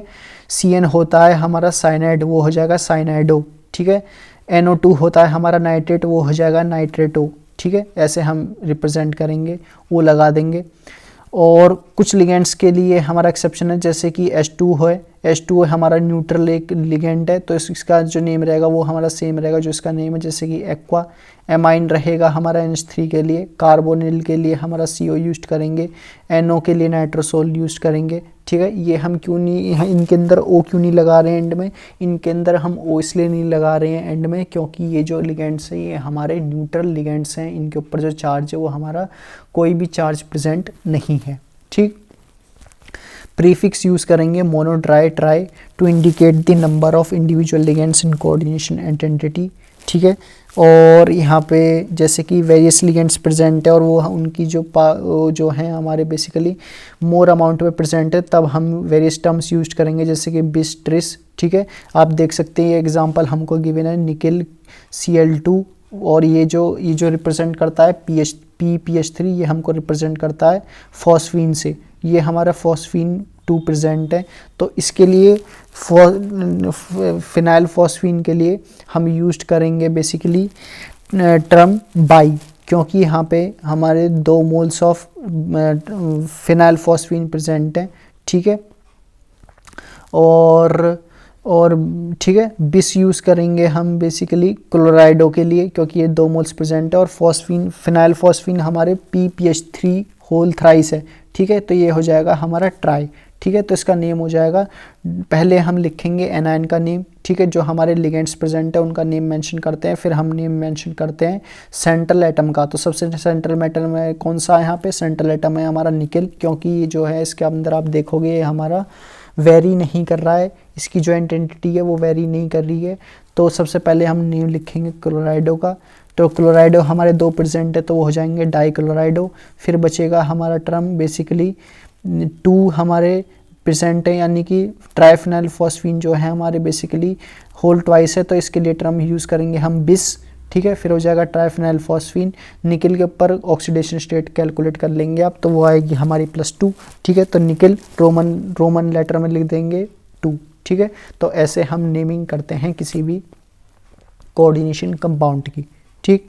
ये मैंने आपको बता दिया कि oxidation state of the metal in cation anion और neutral ligand is indicated by the Roman numerical in parenthesis. Oxidation state जो है मेटल की, चाहे वो कैटायन हो, एनायन हो या न्यूट्रल लिगेंड हो, उसकी जो हमारी रिप्रेजेंटेशन है वो केवल रोमन न्यूमेरिकल पे बेस्ड होनी चाहिए, ठीक। If the complex is cation metal is named as the element. यदि हमारा कॉम्प्लेक्स आयन जो है वो कैटायन है तो जो नेमिंग आएगी मेटल की वो हमारी सेम रहेगी जो एलिमेंट की नेमिंग प्रेजेंट है। जैसे कि आप देख सकते हैं कोबाल्ट जो है कॉम्प्लेक्स कैटायन है तो इसका नेम कोबाल्ट ही रहेगा। Pt जो है हमारा बेसिकली प्लेटिनम है तो इसका नेम प्लेटिनम ही रहेगा। यदि हमारा कॉम्प्लेक्स आयन एनायन है तब जो है मेटल के एंड में हम 8 यूज़ करेंगे, जैसे कि ये हो जाएगा CO कोबाल्ट है तो ये हो जाएगा कोबाल्टेट, ठीक है। और ठीक है, जैसे आप देख सकते हैं ये, और हमारा और Fe जो हमारा प्रेजेंट है, यदि हमारा एनायन में प्रेजेंट है तो इसका नेम हो जाएगा फेरेट। ऐसे हम नेमिंग मेंशन करते हैं मोनोन्यूक्लियर कोऑर्डिनेशन कंपाउंड की। ठीक, अब यहाँ पे हमको जो है वेरियस नेमिंग प्रेजेंट दी गई है। जैसे हमारा ये कोऑर्डिनेशन स्फीयर के अंदर हमारी इंटेंसिटी दी गई है। यहाँ पे आपको सबसे पहले देखने हैं, हम सबसे पहले मेंशन करेंगे नेमिंग लिखने के लिए लिगेंड की नेमिंग। लिगेंड की नेमिंग, यदि लिगेंड हमारे 2 या 2 से ज़्यादा प्रेजेंट है तब जो हम ऑर्डर फॉलो करेंगे वो हम फॉलो करेंगे अल्फ़ाबेटिकल। ठीक है, तो सबसे पहले हमारे अमाइन के मॉलिक्यूल्स प्रेजेंट हैं, एक्वा के मॉलिक्यूल प्रेजेंट है, क्लोराइड प्रेजेंट है और क्रोमियम प्रेजेंट है। तो सबसे पहले हम लिगेंड का नेम लिखेंगे। लिगेंड के नेम में हमारे 2 प्रेजेंट है, तो यहाँ पे हम जो फॉलो करेंगे अल्फ़ाबेटिकल ऑर्डर फॉलो करेंगे। सबसे पहले लिखेंगे ट्राई अमाइन, फिर लिखेंगे ट्राई एक्वा, फिर हम लिखेंगे बेसिकली कोऑर्डिनेशन आइडेंटिटी के अंदर हमारा क्रोमियम प्रेजेंट है, फिर हम इसका नेम लिखेंगे। तो क्रोमियम ऑक्सीडेशन स्टेट आप कैलकुलेट कर लेना, कैसे कैलकुलेट होती है। चार्ज होता है Cl3 के ऊपर -1, H2O हमारा सिमिलरली वर्क करेगा Sp न्यूट्रल लिगेंड। तो ऐसे हम जो है कैलकुलेट करते हैं ऑक्सीडेशन स्टेट। ठीक है, तो इसका नेम हो जाएगा triammine tri aqua chromium 3 chloride. ठीक, नेक्स्ट है हमारा basically CO NH2 CH2 CH2 NH2 whole thrice double whole twice SO4 whole thrice. ठीक है, तो इसका नेम हो जाएगा, सबसे पहले लिगेंड की नेमिंग मेंशन करेंगे। कितना ही भी लंबा लिगेंड हो, आपको सबसे पहले लिगेंड की नेमिंग मेंशन करनी है। तो यहाँ पे जो हमारी लिगेंड यूज हुआ है वो हो जाएगा इथेन 1,2 डायमाइन। ठीक है, फिर हम नेमिंग मेंशन करेंगे कैटायन की, जो कि है कोबाल्ट। ये हमारा 3 ऑक्सीडेशन स्टेट में, तो रोमन लेटर में 3 लिख देंगे। फिर हम मेंशन करेंगे सल्फेट की। ठीक, नेक्स्ट है हमारा AgN whole thrice twice AgCN whole twice. ठीक है, तो इसकी नेम हो जाएगी डाइअमाइन। फिर हम रिप्रेजेंट करेंगे कैटायन को, ये हो जाएगा सिल्वर 1। फिर हम रिप्रेजेंट करेंगे डाईसाइनाइडो, ये मैंने आपको बता दिया। ये वैसे तो नेम होता है इसका साइनेट CN का, लेकिन ये हमारा नेगेटिव एंटिटी के अंदर प्रेजेंट है क्योंकि ये एक एनायनिक लिगेंड है। तो एनायनिक लिगेंड की मेंशन करने के लिए हम O से रिप्रेजेंट कर देते हैं प्रीफिक्स में। ठीक है, तो इसका नेम हो जाएगा बेसिकली डाईसाइनाइडो अर्जेंटेट 1। ठीक है, और यहाँ पे कुछ एग्जांपल्स गिवन है, काफ़ी आसान एग्जांपल है, आप इजीली देख के समझ सकते हो। ठीक है, और बात कर लेते हैं आइसोमेरिज्म की। कोऑर्डिनेशन कंपाउंड में हम आइसोमेरिज्म कैसे कैलकुलेट करते हैं, तो ये मैंने आपको समझाया था वीडियो की स्टार्टिंग में कि हमारे 2 टाइप के आइसोमेरिज्म होते हैं कोऑर्डिनेशन कंपाउंड के अंदर। एक होते हैं स्टीरियो आइसोमर्स, एक होते हैं स्ट्रक्चरल आइसोमर्स। ठीक है, स्टीरियो आइसोमर्स हमारे 2 टाइप्स के होते हैं, अगेन जियोमेट्रिकल आइसोमर और ऑप्टिकल आइसोमर्स। स्ट्रक्चरल आइसोमर्स हमारे आयनाइजेशन आइसोमर्स होते हैं। आयनाइजेशन आइसोमर्स का एग्जांपल लेके मैंने आपको समझाया था, यदि किसी भी कोऑर्डिनेशन एंटिटी के अंदर हमारे एक्वा के मोल 6 प्रेजेंट है, ठीक है, और पर्टिकुलर कोऑर्डिनेशन एंटिटी के बाहर हमने एक्वा के मॉलिक्यूल्स ले लिए गए हैं, ठीक है, तब हमारा नेम आयनाइजेशन के अंदर केवल डिफरेंस आ रहा होगा। स्ट्रक्चर हमारा केमिकल फॉर्मूला सेम रहेगा। ठीक, लिंकेज आइसोमर देखेंगे, कोऑर्डिनेशन आइसोमर और सॉल्वेट आइसोमर्स। तो स्टीरियो आइसोमर्स का हमारा केमिकल फॉर्मूला सेम रहता है, लेकिन बॉन्ड जो फॉर्मेशन करते हैं उसके अंदर हमारा डिफरेंस आ रहा होता है, अरेंजमेंट बॉन्ड फॉर्मेशन अरेंजमेंट के अंदर डिफरेंस आता है। ठीक, अब ये हमारे एग्जांपल गिवन है, जैसे कि MX2L2, ठीक है, वेरियस कोऑर्डिनेशन नंबर के गिवन है, जैसे कोऑर्डिनेशन नंबर 4 है, कोऑर्डिनेशन नंबर 6 है। तो जिनका भी कोऑर्डिनेशन नंबर 4 है वो कैसे होते हैं, जैसे कि MX2L2 ले लेते हैं। X और L हमारे यूनिडेंटेड लिगेंड है, तो आप देखेंगे ये हमारा बेसिकली रिप्रेजेंट कर रहा है, ये हमारा एक टेट्राहेड्रल कॉम्प्लेक्स, और एक टेट्राहेड्रल कॉम्प्लेक्स के अंदर जो हाइब्रिडाइजेशन होता है वो sp3 होता है। ये जो शो करेंगे ये हमको GI शो करेंगे। GI को शो कराने के लिए हमको 2 टाइप्स की प्रेजेंट होते हैं, एक होती है सिस और पोजिशन, एक होती है ट्रांसपोजिशन। ये मैंने आपको समझा दिया था कि जब भी हमारे बेसिकली जो हेलोजेंस हैं या फिर हमारे बेसिकली लिगेंड हैं वो हमारे ट्रांसपोजिशन पे लगे हुए हैं, अपोजिट पोजीशन पे लगे हुए हैं, तब जो हमारा geo optical isomers, geometric isomers present होगा वो हमारा ट्रांस आइसोमर हो जाएगा। और जब भी हमारे बेसिकली लिगेंड्स जो हैं एडजेसेंट पोजीशन पे लगे हुए हैं और वो बॉन्ड फॉर्म कर रहे हैं मेटल्स के साथ, तब जो हमारा प्रेजेंट होगा वो हमारा जियोमेट्रिकल आइसोमर्स हो जाएगा। ठीक है, MX2L2 के अलावा एक और हमारी आती है, वो होती है हमारी बेसिकली MAABXL, ठीक है। तो such isomers is not possible for tetrahedral geometry but such similar behaviour is possible in octahedral complex. अब ऑक्टाहेड्रल कॉम्प्लेक्स के लिए फॉर्मूला जो रिक्वायर है वो है हमारा MX2L4। तो आप इजीली देख के भी कैलकुलेट कर सकते हो कि फोर जो है हमारे लिगेंड्स प्रेजेंट है, 2 हेलोजेंस प्रेजेंट है, 1 मेटल प्रेजेंट है, तो इसका जो हाइब्रिडाइजेशन होगा वो हमारा या तो sp3d2 होगा या फिर d2sp3 होगा, ठीक। ये आप देख सकते हो, ये हमारा गिवन है कि CO हमारे बॉन्ड फॉर्मेशन कर रहा है Cl के साथ और अमाइन के साथ, ठीक है। तो यदि Cl हमारे एडजेसेंट पोजीशन पे लगे हुए हैं, हेलोजन हमारे एडजेसेंट पोजीशन पे लगे हुए हैं मेटल के साथ, तब जो हमारा ऑब्टेन्ड होगा आइसोमर वो हमारा सिस नेचर का होगा। और यदि हेलोजन आप देख सकते हैं मेटल के साथ अपोजिट नेचर में लगे हुए हैं, ठीक है, तब हमारा जो ऑब्टेन्ड होगा आइसोमरस वो हमारा ट्रांस आइसोमर ऑब्टेन्ड होगा, ठीक है। अब नेक्स्ट है हमारा basically geometrical isomers coordination octahedral के अंदर। Another type of geometrical isomers occurs in octahedral coordination type of Ma3B3, जिसका एग्जांपल है CONH3 whole thrice NO2 whole thrice, ठीक है। जिसके अंदर आप देखेंगे कि 3 डोनर एटम हमारे सेम लिगेंड्स के हैं जो कि ऑक्यूपाई कर रहे हैं एक्वा पोजीशन, ठीक है।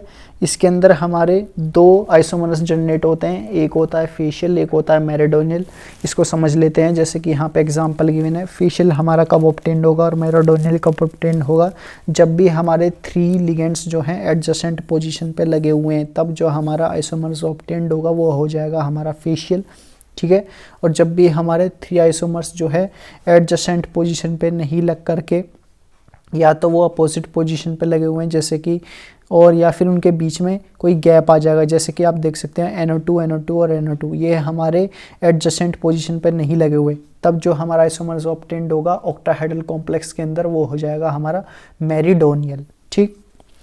अब बात कर लेते हैं हम ऑप्टिकल आइसोमर्स की। तो ये जो हमने डिस्कशन किया ये था हमारा बेस्ड जियो ऑप्टिकल आइसोमर्स पे। तो जियो ऑप्टिकल आइसोमर्स के अंदर हमारे सिस आइसोमर्स आते हैं, ट्रांस आइसोमर्स आते हैं। ये वेरियस के लिए आ सकते हैं, या तो टेट्राहेड्रल के आ सकते हैं, ऑक्टाहेड्रल के लिए आ सकते हैं। ऑक्टाहेड्रल के लिए जो है एक और आइसोमर्स आता है, वो होता है फेशियल और मेरिडोनियल, ठीक है। अब बात कर लेते हैं ऑप्टिकल आइसोमर्स की। ऑप्टिकल आइसोमर्स वो आइसोमर्स होते हैं जिनकी मिरर इमेज को हम सुपर इम्पोज नहीं कर सकते, ठीक है। इनको हम इनएंशियोमर्स के नाम से भी जानते हैं। जैसे कि आप देख सकते हैं यहाँ पे हमारा कोबाल्ट है और ये हमारा एथेलियम डाइअमाइन है। सिमिलरली ये EN है, ये EN है, ठीक है। अब इसकी मिरर इमेज ले लेते हैं। तो इसकी जो मिरर इमेज बनेगी ये हमारी राइट हैंड साइड वाली EN लेफ्ट हैंड साइड आ जाएगी, ये डाउन दी EN हमारी अपर EN में आ जाएगी, और ये हमारी जो प्रेजेंट है लेफ्ट ऑफ द कोबाल्ट ये हमारी राइट ऑफ द कोबाल्ट आ जाएगी। इसकी जो मिरर इमेज है वो सुपर इम्पोज नहीं होगी, तो ये हमारा ऑप्टिकल आइसोमर शो करेगा, ठीक। और ऑप्टिकल आइसोमर शो करने के लिए हमारी 2 फॉर्म प्रेजेंट रहती हैं, एक होती है हमारी डेक्स्ट्रो, एक होती है हमारी लीवो। ये डिपेंड करती हैं कि हम अपने प्लेन ऑफ पोलराइज्ड लाइट को कैसे रोटेट करा रहे हैं, ठीक है। यदि D जो है हमारा प्लेन ऑफ पोलराइज्ड लाइट को राइट में रोटेट करता है, और L कॉन्फ़िगरेशन जिसको हम लीवो कहते हैं वो प्लेन ऑफ पोलराइज्ड लाइट को लेफ्ट में रोटेट कराता है, ठीक। नेक्स्ट है हमारा बेसिकली लिंकेज आइसोमर्स। अब लिंकेज आइसोमर्स के अंदर अब कुछ इन टेक्स्ट क्वेश्चन कर लेते हैं इससे पहले। जैसे कि इन टेक्स्ट क्वेश्चन में हमको गिवन है, ये आपको बताना है कि structures of the geometrical isomers कैसे ऑब्टेन्ड होंगे। तो यहाँ पे हमारे आप देखेंगे कौन कौन से हमारे प्रेजेंट हैं लिगेंड जो कि एडजेसेंट पोजीशन पे, और कौन कौन से लिगेंड हमारे प्रेजेंट हैं जो कि हमारे बेसिकली अपोजिट प्रेजेंट है। तो यहाँ पे आप देखेंगे जो हमारे बेसिकली अमाइन है, या फिर हम देखेंगे CN है, ठीक है। तो ये कैसे कैसे प्रेजेंट है, आप देखेंगे जो अमाइन के मॉलिक्यूल्स हैं वो हमारे एडजेसेंट प्रेजेंट है, ठीक है। NH3 यहाँ पे और NH3 यहाँ पे, ये हमारा एडजेसेंट प्रेजेंट है, तो ये हमको ऑब्टेन्ड करेगा सिस आइसोमर से। और यहाँ पे अमाइन जो है वो हमारा अपोजिट नेचर में प्रेजेंट है, तब जो हमारा आइसोमर्स फॉर्म्ड होगा वो हमारा ट्रांस आइसोमर फॉर्म्ड होगा, ठीक है। इतना सा कॉन्सेप्ट है केवल, जियोमेट्रिकल आइसोमर्स के अंदर, ठीक है। नेक्स्ट है हमारा लिंकेज आइसोमर्स। तो लिंकेज आइसोमर्स कब जनरेट होते हैं? लिंकेज आइसोमर्स तब जनरेट होते हैं जब किसी भी पर्टिकुलर कोऑर्डिनेशन कंपाउंड के अंदर हमारा एम्बीडेंटेड लिगेंड प्रेजेंट हो। और एम्बीडेंटेड लिगेंड क्या होता है ये मैंने आपको समझाया था एग्जांपल लेकर के SCN और NCS के अंदर। जब हमारा S फॉर्मेशन करेगा मेटल के साथ कोऑर्डिनेशन बॉन्ड, तब हम उसको नेम देंगे, बेसिकली हम यूज़ करते हैं इसके अंदर कॉम्प्लेक्स थायोसाइनेट लिगेंड, ठीक है। और या फिर हमारा S की जगह वो हमारा मेटल के साथ बॉन्ड फॉर्मेशन करेगा N के साथ, ठीक है। तब हमारा बेसिकली एम्बीडेंटेड लिगेंड जो है कंसिडर्ड हो रहा होगा और वो लिंकेज आइसोमर के लिए फॉर्मेशन कराने के लिए रिस्पॉन्सिबल होता है, ठीक है। नेक्स्ट है हमारे कोऑर्डिनेशन आइसोमर्स। तो कोऑर्डिनेशन आइसोमर्स हमारे बेसिकली यहाँ पे हम यूज़ करते हैं, this types of isomers arises from interchange of ligands between the cationic and anionic entities of different metal ions present in the complex. Coordination isomers हमारे तब generate होते हैं जब हम जो है बेसिकली इंटरचेंज ऑफ लिगेंड्स कर देते हैं, यानी लिगेंड्स की पोजीशंस को आपस में इंटरचेंज कर देते हैं, तब हमारे कोऑर्डिनेशन आइसोमर प्रेजेंट होते हैं। जैसे कि आप इसमें देख सकते हैं, यहाँ पे हमारा बेसिकली CONH3 होल 6 है, फिर है CrCN6, ठीक है। तो यहाँ पे हमारा C जो है NH3 से NH3 के लेफ्ट में है, CO कोबाल्ट जो है, और यहाँ पे हमारा जो कैटायनिक है वो हो जाएगा क्रोमियम, ठीक है, वो हमारा CN के पास है, ठीक है। और यहाँ पे हमने सिमिलर कंपाउंड लिया है जिसके अंदर Cr को हमने कंसिडरेशन किया है with the help of the ammonia, और CO को लिया है हमने CN6 के साथ। तो ऐसे जो आइसोमर्स होते हैं जिनके अंदर जो है हम बेसिकली कैटायनिक को या फिर एनायनिक एंटिटीज़ को उनकी लिगेंड्स की पोजीशन के साथ इंटरचेंज कर देते हैं, तब हमारे कोऑर्डिनेशन आइसोमर्स जनरेट हो रहे होते हैं, ठीक। नेक्स्ट है हमारा आयनाइजेशन आइसोमर्स। तो आयनाइजेशन आइसोमर्स का एग्जांपल है जैसे कि यहाँ पे हमने basically form of isomers arise when the counter ion complex site itself a potential ligand and can displace ligand with then become the counter ion, ठीक है।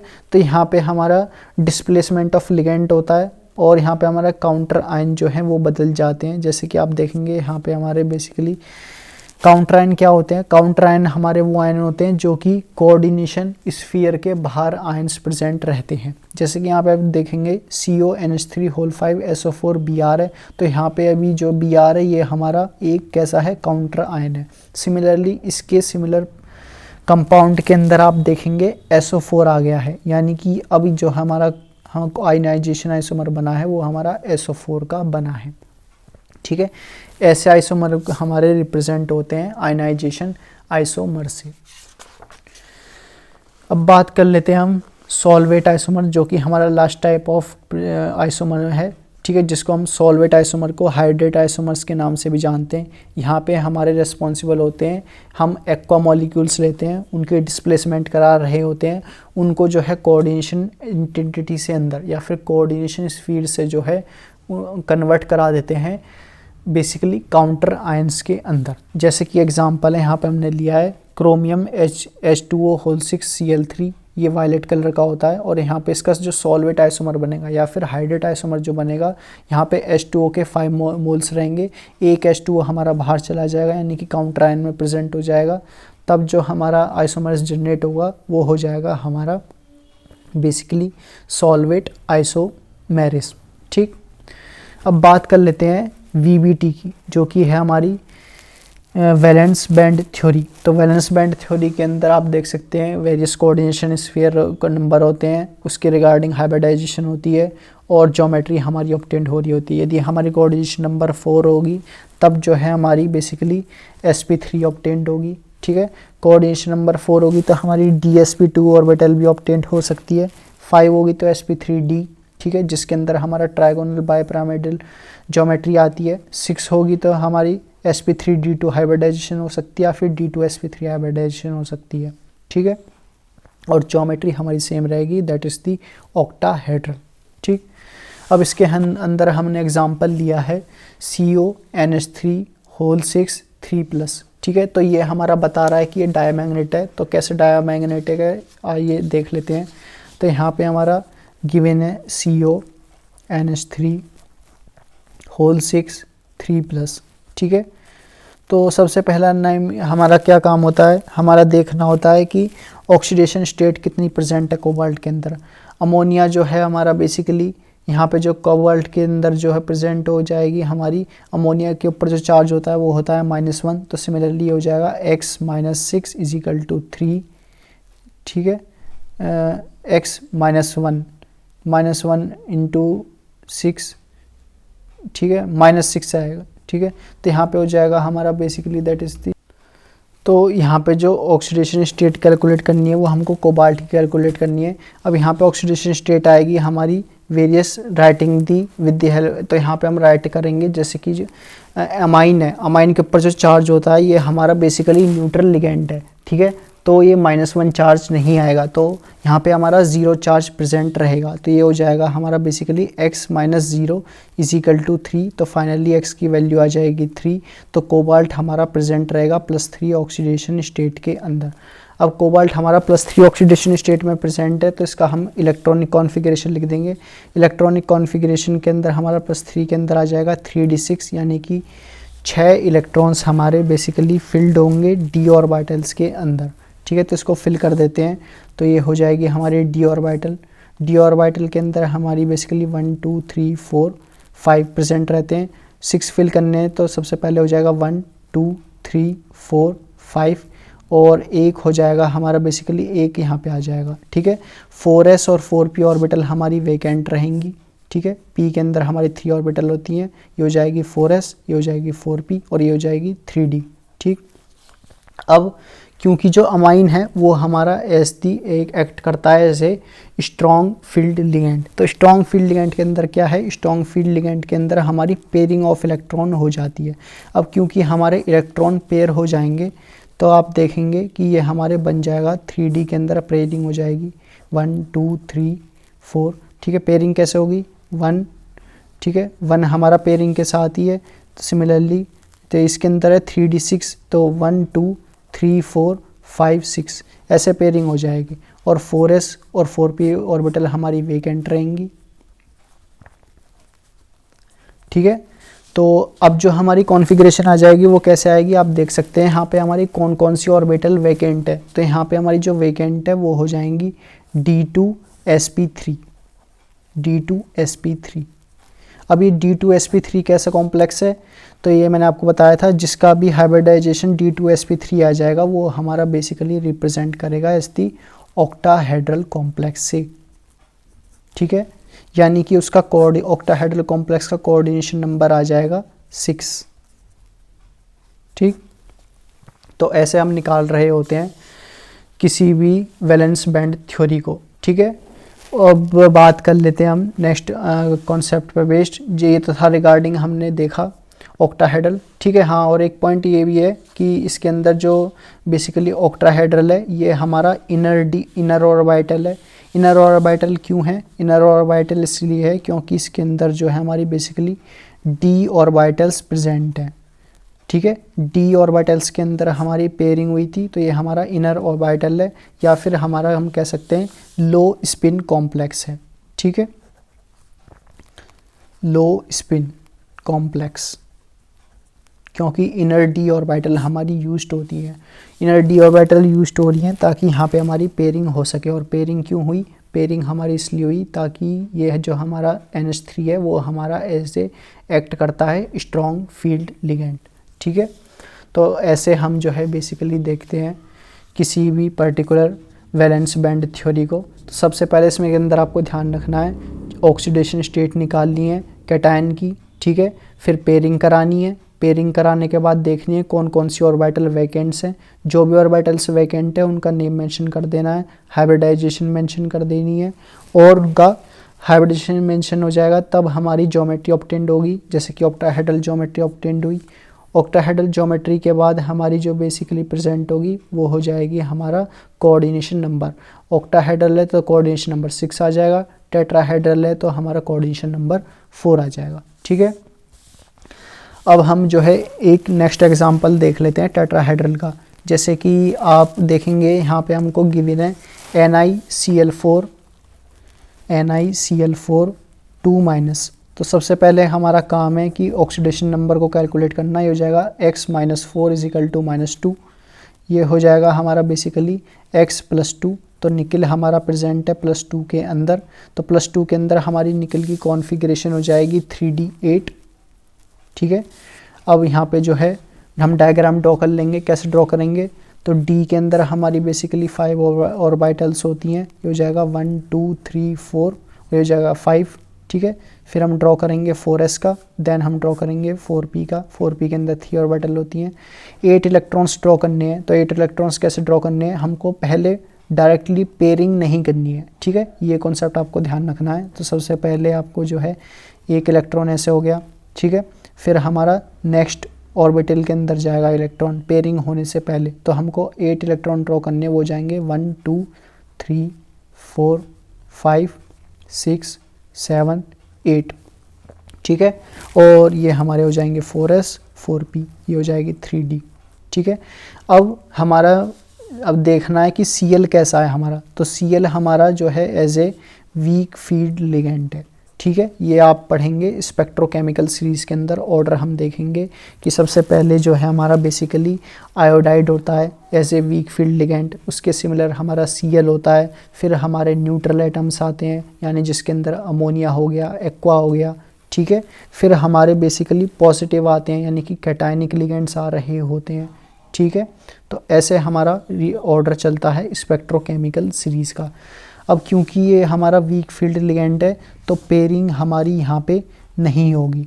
ठीक है, अब पेयरिंग नहीं होगी तो यहाँ पे हमारी जो इसका बेसिकली हो जाएगा कॉन्फ़िगरेशन। ठीक है, तो वो क्या हो जाएगा, अब देखेंगे हम कितने ऑर्बिटल्स हमारे वैकेंट हैं। तो वैकेंट जो हैं हमारे बेसिकली एक तो S है और एक हमारा P है। ठीक है, यही दोनों हमारे वैकेंट हैं। D के अंदर हमारे अनपेयरिंग है, लेकिन एक एक इलेक्ट्रॉन प्रेजेंट है, तो इसको हम वैकेंट नहीं कह सकते। तो इसकी जो हाइब्रिडाइजेशन हो जाएगी वो हो जाएगी sp3।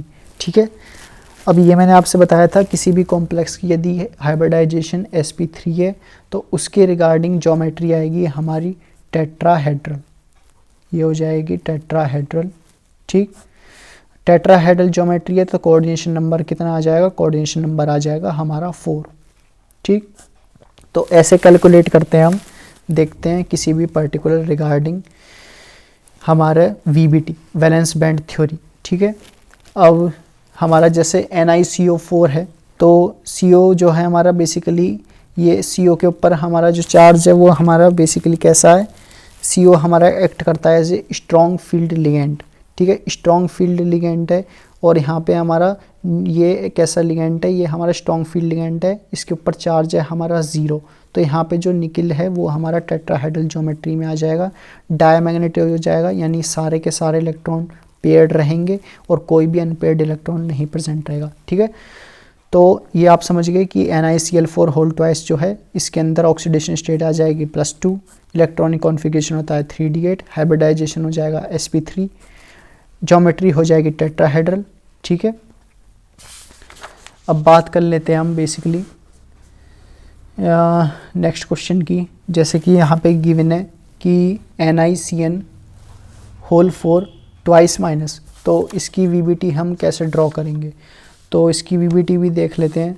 तो ये सबसे पहले NiCN4 होल ट्वाइस माइनस। ठीक है, तो यहाँ पे हम कॉम्प्लेक्स ले लेंगे, इसको x सपोज कर लेंगे। CN के ऊपर चार्ज होता है -1, हो जाएगा -4 इज इक्वल टू -2। x की वैल्यू हो जाएगी यहाँ से +2। ठीक है, अब +2 है तो निकल हमारा +2 ऑक्सीडेशन स्टेट में हमारी क्या इसकी इलेक्ट्रॉनिक कॉन्फ़िगरेशन होती है, तो जनरल इलेक्ट्रॉनिक कॉन्फ़िगरेशन होता है निकल का, दैट इज़ दी 3d8। ठीक है, तो हमको ड्रॉ करनी है d ऑर्बिटल, जिसके अंदर हमारी 5 ऑर्बिटल प्रेजेंट रहती हैं। ठीक है, 1 2 3 4 5। फिर ड्रॉ करनी है S, देन P, ये हो जाएगी 4p 4s 3d। 8 electrons draw करने हैं, 1 2 3 4 5 6 7 8। ठीक है, अब हमको देखना है कि CN हमारा स्ट्रॉन्ग फील्ड लिगेंड है या नहीं है। ठीक है, तो जो हमारा CN है ये हमारा एक्ट करता है स्पेक्ट्रोकेमिकल सीरीज़ के अंदर as the strong field ligand. ठीक है, अब क्योंकि ये स्ट्रॉन्ग फील्ड लिगेंड है तो हमारी पेयरिंग इजीली हो जाएगी। पेयरिंग हो रही होगी तो हमारा बेसिकली क्या बनेगा, डी ऑर्बिटल्स के अंदर पेयरिंग हो जाएगी, ये बन जाएगा दैट इज दी 1 2 3 4 5 6 7 8, ठीक है। और यहाँ पे 4s और 4p हमारी वेकेंट रहेंगी।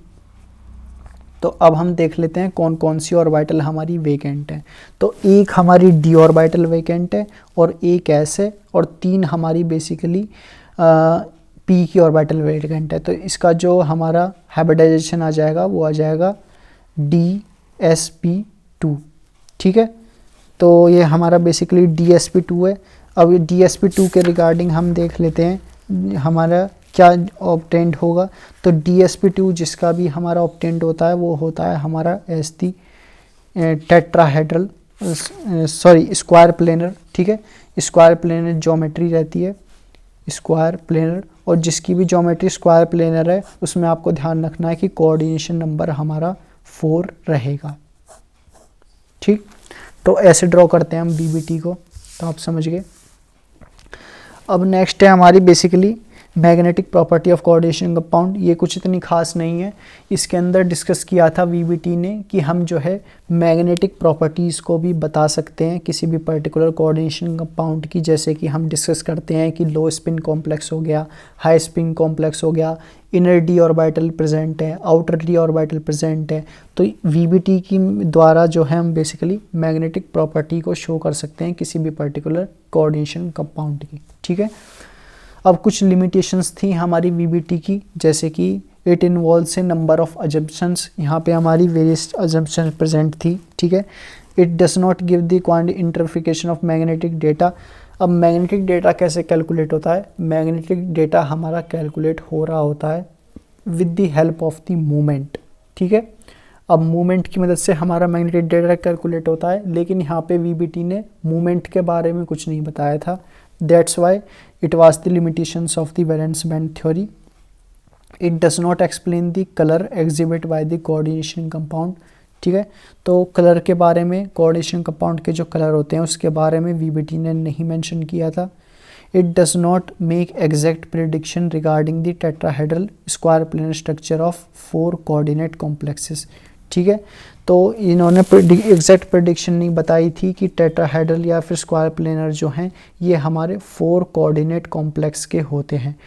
It does not distinguish between week field ligand, strong field ligand, ठीक है। तो इसने ये भी नहीं बताया था कि हमारा वीक फील्ड लिगेंड कौन से होते हैं, स्ट्रॉन्ग फील्ड लिगेंड कौन से होते हैं। ये आप आगे चल करके पढ़ेंगे CFT के अंदर, क्रिस्टल फील्ड थ्योरी के अंदर, जहाँ पे हमारा डिफरेंस आता है based on the energy band diagram, जहाँ पे हमारी जंपिंग ऑफ इलेक्ट्रॉन होती है। जैसे कि हम इसमें बात कर लेते हैं क्रिस्टल फील्ड थ्योरी, ठीक है। तो यहाँ पे हम ऑक्टाहेड्रल एंड कोऑर्डिनेशन एंटिटीज़ के लिए 6 लिगेंड लेते हैं, ये तो अब आप समझ गए होंगे। लिगेंड्स हम 6 कंसिडर करेंगे, ठीक। डी ऑर्बिटल्स इन्वॉल्व होंगी उसके अंदर, और डी ऑर्बिटल्स इन्वॉल्व होंगी तो वो हमारी, और 6 लिगेंड्स प्रेजेंट हैं तो हमारी बेसिकली जो शो करेंगे डी ऑर्बिटल्स के अंदर वो हो जाएगी, एक हो जाएगी DX² - Y², एक हो जाएगी हमारी बेसिकली DXY, एक हो जाएगी हमारी DYZ, एक हो जाएगी DXZ, ठीक है।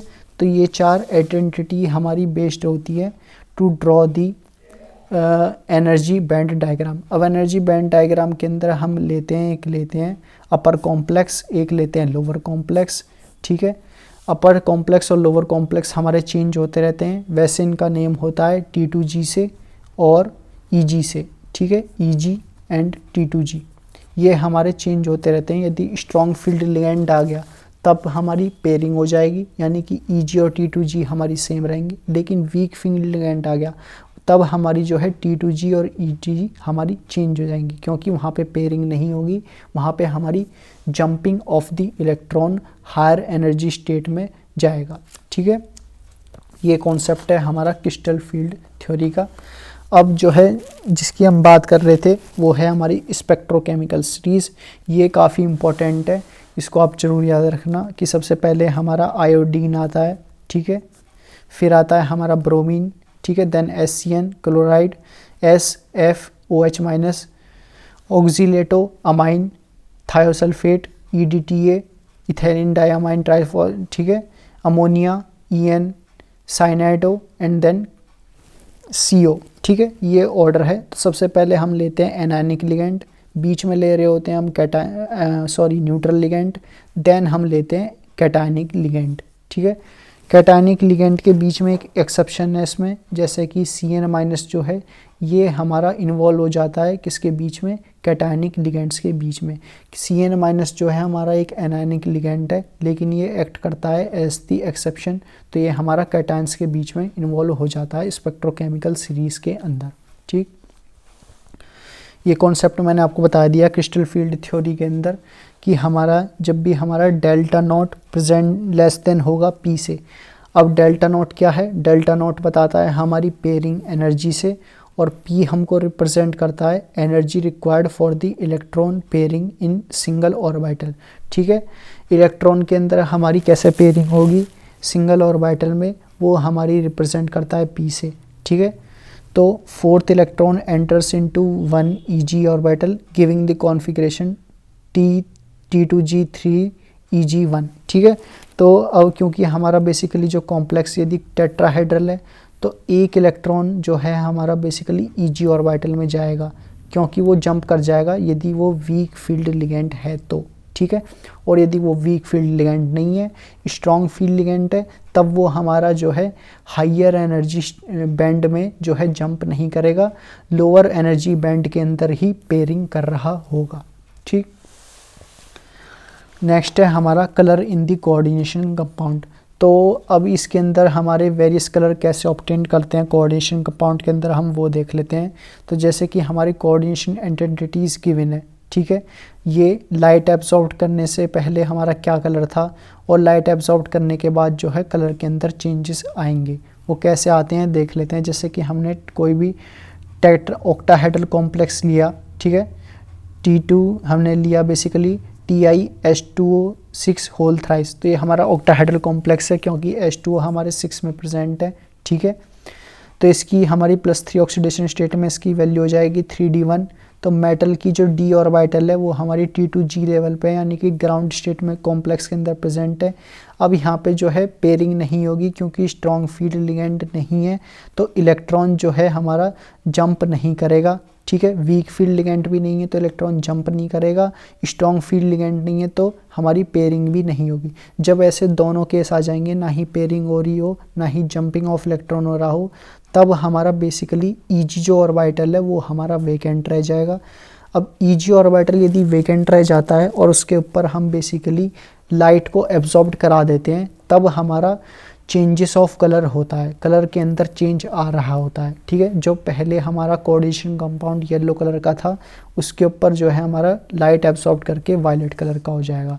सिमिलरली जो हमारा TiH2O6 हमारा ब्लू ग्रीन कलर का था वो लाइट एब्जॉर्ब करके वायलेट का हो जाएगा, ठीक है। और जैसे CuH2O4 है, ये हमारा पहले रेड कलर का था, लाइट को एब्जॉर्ब करके ब्लू कलर का हो जाएगा, ठीक है। तो इसके अंदर कॉन्सेप्ट सिर्फ इतना सा है कि यहाँ पे जो हम किसी भी पर्टिकुलर कोऑर्डिनेशन स्फीयर के अंदर लिगेंड को कंसीडर करते हैं वो हमारे बेसिकली न्यूट्रल लिगेंड होते हैं। अब न्यूट्रल लिगेंड के अंदर हम एग्जांपल ले सकते हैं एक्वा का और अमाइन का, ठीक है।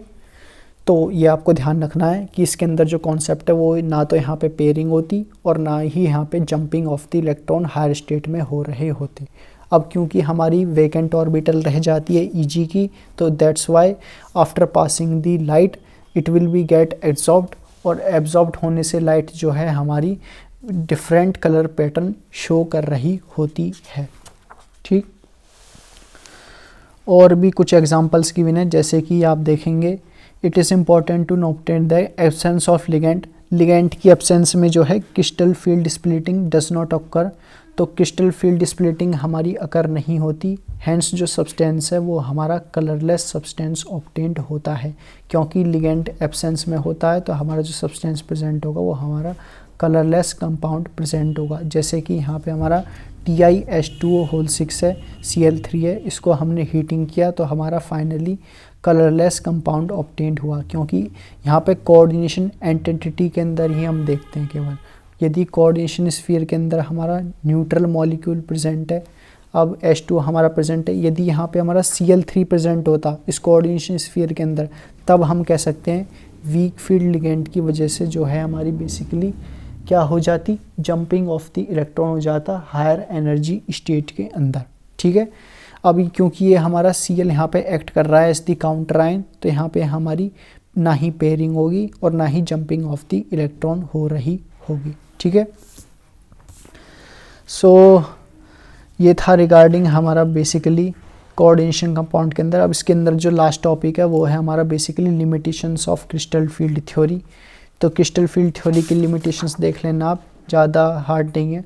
ठीक है, तो यहाँ पे हमारा कोऑर्डिनेशन कंपाउंड चैप्टर कंप्लीट हो जाता है। जो जो इंपॉर्टेंट टॉपिक्स हमने डिस्कस किए इसके अंदर, जैसे कि कोऑर्डिनेशन कंपाउंड क्या होता है, कोऑर्डिनेशन स्फीयर क्या होती है। ठीक है, कोऑर्डिनेशन स्फीयर जो है हमारी जितनी भी टर्म हमारी स्क्वायर ब्रैकेट से रिप्रेजेंट रहती है वो हमारे कोऑर्डिनेशन स्फीयर के अंदर आ रही होती है।